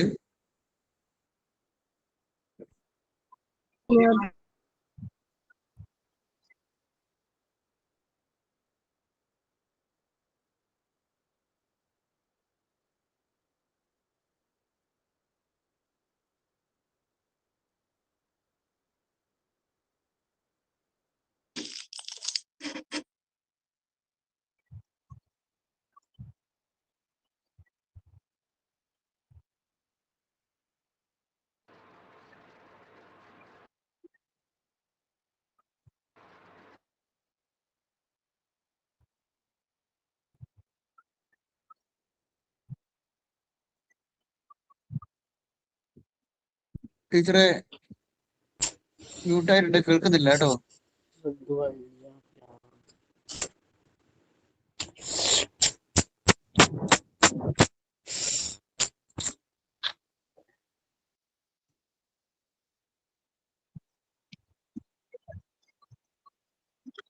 ഇവിടെ ആചാര ഉപചാര ശബ്ദങ്ങൾ ആ പാഠത്തില് ധാരാളം വരുന്നുണ്ട്. സാധു, തഥാ സത്യമേവ, പുനഃ ചിന്താമാസ്തു, ഏതാദൃശ വാക്യാനി.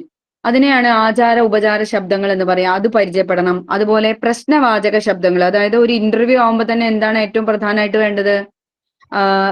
ഒരു അവതാരകൻ ഉണ്ടാവും. ആ അവതാരകൻ ചോദ്യം ചോദിക്കും. അപ്പൊ അങ്ങനെയുള്ള ചോദ്യവാചക ശബ്ദങ്ങളെ പരിചയപ്പെടണം. അത് ഞാൻ അടുത്ത സ്ലൈഡിൽ ഉൾപ്പെടുത്തിയിട്ടുണ്ട്. പിന്നെ ഈ പാഠത്തില് പരിചയപ്പെടേണ്ട മറ്റൊരു പ്രയോഗമാണ് ന കേവലം കിന്തു ന കേവലം അപിച എന്ന. നേരത്തെ നമ്മൾ യഥാ തഥാ പഠിച്ചപ്പോ പറഞ്ഞ പോലെ തന്നെ രണ്ട് വാചകങ്ങളെ ചേർക്കാൻ വേണ്ടി ഉപയോഗിക്കുന്ന വാക്കുകളുടെ കൂട്ടമാണ് എന്ത്? ന കേവലം അപീച്ച എന്നുള്ള പ്രയോഗം. അത് പാഠത്തിൽ വിശദമായിട്ട് പറയുന്നുണ്ട്, നിങ്ങൾ തനിയെ വായിക്കാം. ഇനി വർഷാണാം നാമാനി, അതുപോലെ തന്നെ ഈ പാഠത്തില് കൊല്ലങ്ങളുടെ പേരുകള്, വർഷങ്ങളുടെ പേരുകള് എന്തുണ്ട്? സംസ്കൃതത്തിൽ എഴുതാൻ വേണ്ടിയുണ്ട്. അപ്പൊ സംഖ്യകൾ അക്ഷരത്തിൽ എഴുതാൻ വേണ്ടി പഠിച്ചതിന്റെ ഭാഗം തന്നെയാണ് ഇതും. അതുകൊണ്ട് ഇതൊക്കെ നമ്മൾ പാഠത്തിന്റെ പ്രവർത്തനങ്ങളിൽ ചെയ്തു പോയതാണ്. അപ്പൊ അതുകൊണ്ട് തന്നെ അതിനൊന്നും വിശദമായിട്ട് പറയാൻ ശ്രമിക്കുന്നില്ല. ഇനി PT കുര്യാക്കോസ് എന്ന് പറഞ്ഞ സംസ്കൃത പണ്ഡിതൻ, ഒരുപാട് സംസ്കൃത പണ്ഡിതന്മാരെ അവിടെ പരിചയപ്പെടുത്തുന്നുണ്ട്. ആ കൂട്ടത്തിൽ അവരുടെയൊക്കെ പേരുകൾ നിങ്ങൾ മനസ്സിലാക്കണം. മഹാന്മാരായ ആളുകളെയൊക്കെ പരിചയപ്പെടുത്തുന്ന ദിക്കിൽ ആമുഖത്തിലൊക്കെയാണ് ഉള്ളത്. അതൊക്കെ വായിച്ചു നോക്കാം. 2 പാഠങ്ങളിലായിട്ട് ഒരുപാട് കാര്യങ്ങൾ പറയുന്നുണ്ട്. അതെല്ലാം വായിച്ച് മനസ്സിലാക്കിയിട്ട് വേണം പരീക്ഷയ്ക്ക് തയ്യാറാവാൻ. ഇനി നോക്കൂ, അടുത്തത് ചോദ്യവാചക ശബ്ദങ്ങൾ പരിചയപ്പെടണം എന്ന് പറഞ്ഞു. അപ്പോ 7 വാക്കുകളാണ് ശരിക്കും പ്രധാനമായിട്ട് ചോദ്യവാക്കുകളായിട്ടുള്ളത്. അതിന് നമ്മൾ സപ്ത കകാരങ്ങൾ എന്ന് പറയും. പ്രശ്നവാചക ശബ്ദാഹ. അതിൽ ഒന്നാമത്താണ് കിം എന്ന ശബ്ദം. ഇത് നമ്മൾ വളരെ സംസ്കൃതം പഠിക്കാൻ തുടങ്ങുന്ന മുതൽ പഠിച്ചു തുടങ്ങിയ വാക്കാണ്. അപ്പൊ അതിന്റെ ഉദാഹരണമാണ് ഭവതഃ നാമ കിം. അർത്ഥം എന്ത് എന്നാണ് കിം എന്ന ശബ്ദത്തിന്റെ അർത്ഥം. അടുത്ത ചോദ്യമാണ് കുത്ര. കുത്ര എന്ന് പറഞ്ഞാൽ എവിടെ എന്നും ചോദിക്കാം, എവിടേക്ക് എന്നും ചോദിക്കാം. അപ്പൊ ഇവിടെ എവിടെ എന്ന അർത്ഥത്തിലുള്ള ചോദ്യമാണ് ഉൾപ്പെടുത്തിയിട്ടുള്ളത്. ഉദാഹരണം ഗൃഹം കുത്ര എന്ന് ചോദിച്ചാൽ എന്താ അർത്ഥം? വീട് എവിടെയാണ്. അപ്പോ ഇനി വേറൊരു ചോദ്യം ചോദിക്കാം, ത്വം കുത്ര ഗച്ഛസി, നീ എവിടേക്കാ പോകുന്നത്. അപ്പൊ എവിടേക്ക് എന്നുള്ള അർത്ഥം കിട്ടി. അപ്പൊ കുത്ര എന്നുള്ളതിന് 2 അർത്ഥങ്ങളുണ്ട്. ഇനി അടുത്തതാണ് കതി. കതി എന്നുള്ളത് എപ്പോഴും സംഖ്യയുമായി ബന്ധപ്പെട്ട ഒരു ചോദ്യവാക്കാണ്. അതായത് എത്ര എന്നാണ് അതിന്റെ അർത്ഥം. കതി ജനാഹ സന്ധി, എത്ര ആളുകളുണ്ട്. അപ്പൊ എണ്ണി പറയാൻ പറ്റണം. എണ്ണി പറയാൻ പറ്റുന്ന, അത് വലുതോ ചെറുതോ ആവാം സംഖ്യ, പക്ഷെ കൃത്യമായി എണ്ണി പറയാൻ പറ്റുന്ന സംഖ്യകളെ ചോദിക്കുന്ന ചോദ്യമാണ് കതി എന്ന ചോദ്യം. ഇനി എണ്ണി പറയാൻ പറ്റാത്തടത്ത് നമ്മൾ വേറൊരു പദം ഉപയോഗിക്കും. അതിപ്പോ നിങ്ങൾക്ക് വേണ്ട, പക്ഷെ എങ്കിലും ഒന്ന് മനസ്സിലാക്കി പോയിക്കോളൂ. കിയത്ത് എന്നാണ് സംഖ്യ. കിയത്ത്. കിയത്ത് എന്ന് പറഞ്ഞാല് എത്ര എന്ന് തന്നെയാണ് അർത്ഥം. പക്ഷെ അത് ഇപ്പോ ആകാശേ കിയൻ നക്ഷത്രാണി സന്ധി എന്ന് ചോദിച്ചാല് ആകാശത്തിൽ എത്ര നക്ഷത്രങ്ങളുണ്ട് നമുക്ക് എണ്ണി പറയാൻ പറ്റില്ല. അപ്പൊ അതിനാണ് സമുദ്രേ കിയത്ത് ജലം അസ്തി. അപ്പൊ അത് നമുക്കൊരു സംഖ്യയായിട്ട് കൃത്യമായിട്ട് പറയാൻ പറ്റില്ല. അതിനെയാണ് കിയത്ത് എന്നുകൊണ്ട് സൂചിപ്പിക്കുന്നത്. കതി എന്ന് പറഞ്ഞാൽ കൃത്യ എണ്ണി പറയാൻ പറ്റും.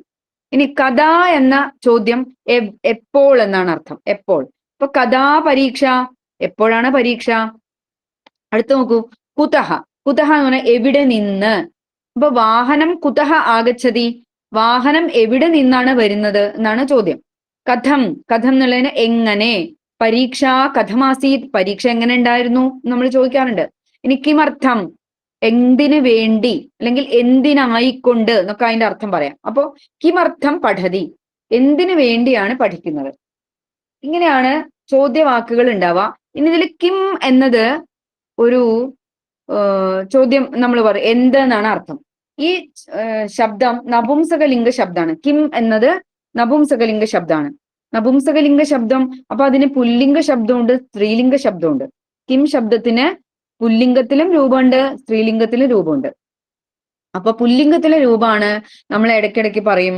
ഇപ്പോ മഹാഭാരതസ്യ കർത്താ കഹ. അപ്പൊ കഹ എന്നുള്ളതാണ് കിം ശബ്ദത്തിന്റെ പുല്ലിംഗ രൂപം. അത് ആരാണ് എന്ന് ചോദിക്കുന്നിടത്താണ് കഹ എന്നുള്ള ശബ്ദം നമ്മൾ ഉപയോഗിക്കാം. അപ്പൊ സ്ത്രീലിംഗാണെങ്കിലോ കാ എന്നാണ് ചോദ്യം. കാ എന്ന് പറഞ്ഞാൽ സ്ത്രീലിംഗമാണ്. ആര് എന്ന് തന്നെയാണ് ചോദ്യം. കിം എന്ന് പറഞ്ഞാൽ എന്ത്. അപ്പോ ഇങ്ങനെയാണ് ചോദ്യവാക്കുകള് വരുന്നത്.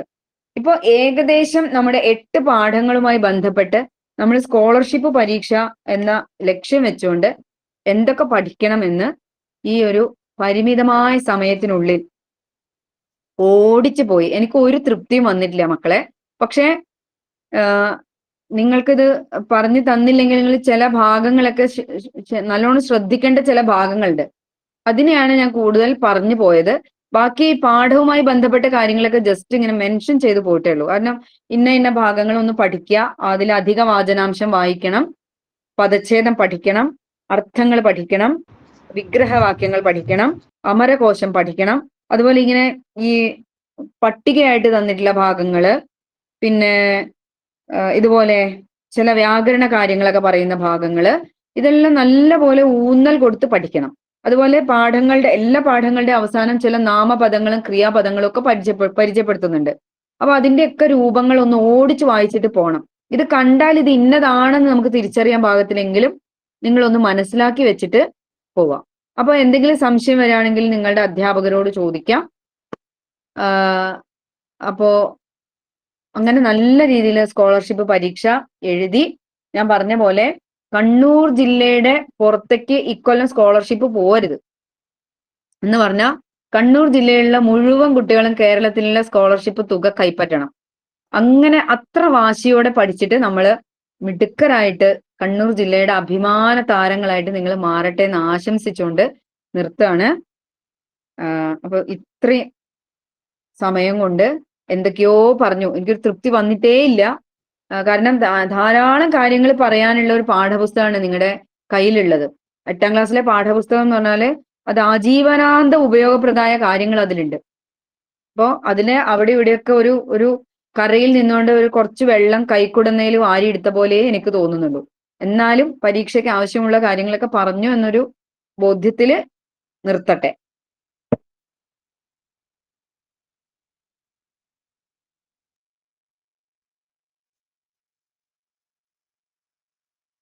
ഓക്കെ ടീച്ചറെ.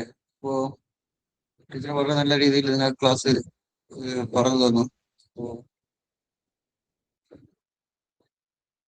എല്ലാവരുടെ പേരിലുള്ള നന്ദി അറിയിക്കുകയാണ്.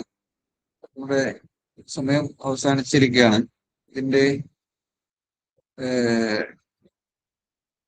വീഡിയോ നമ്മുടെ ചാനലിൽ അപ്ലോഡ് ചെയ്യുന്നതായിരിക്കും. അപ്പോൾ നാളെ നിങ്ങൾക്ക് ഇത് വീണ്ടും കണ്ട് നിങ്ങൾക്ക് പഠിക്കാവുന്നതാണ്. അപ്പോൾ എല്ലാവർക്കും വിജയാശംസകൾ. നന്ദി, നമസ്കാരം.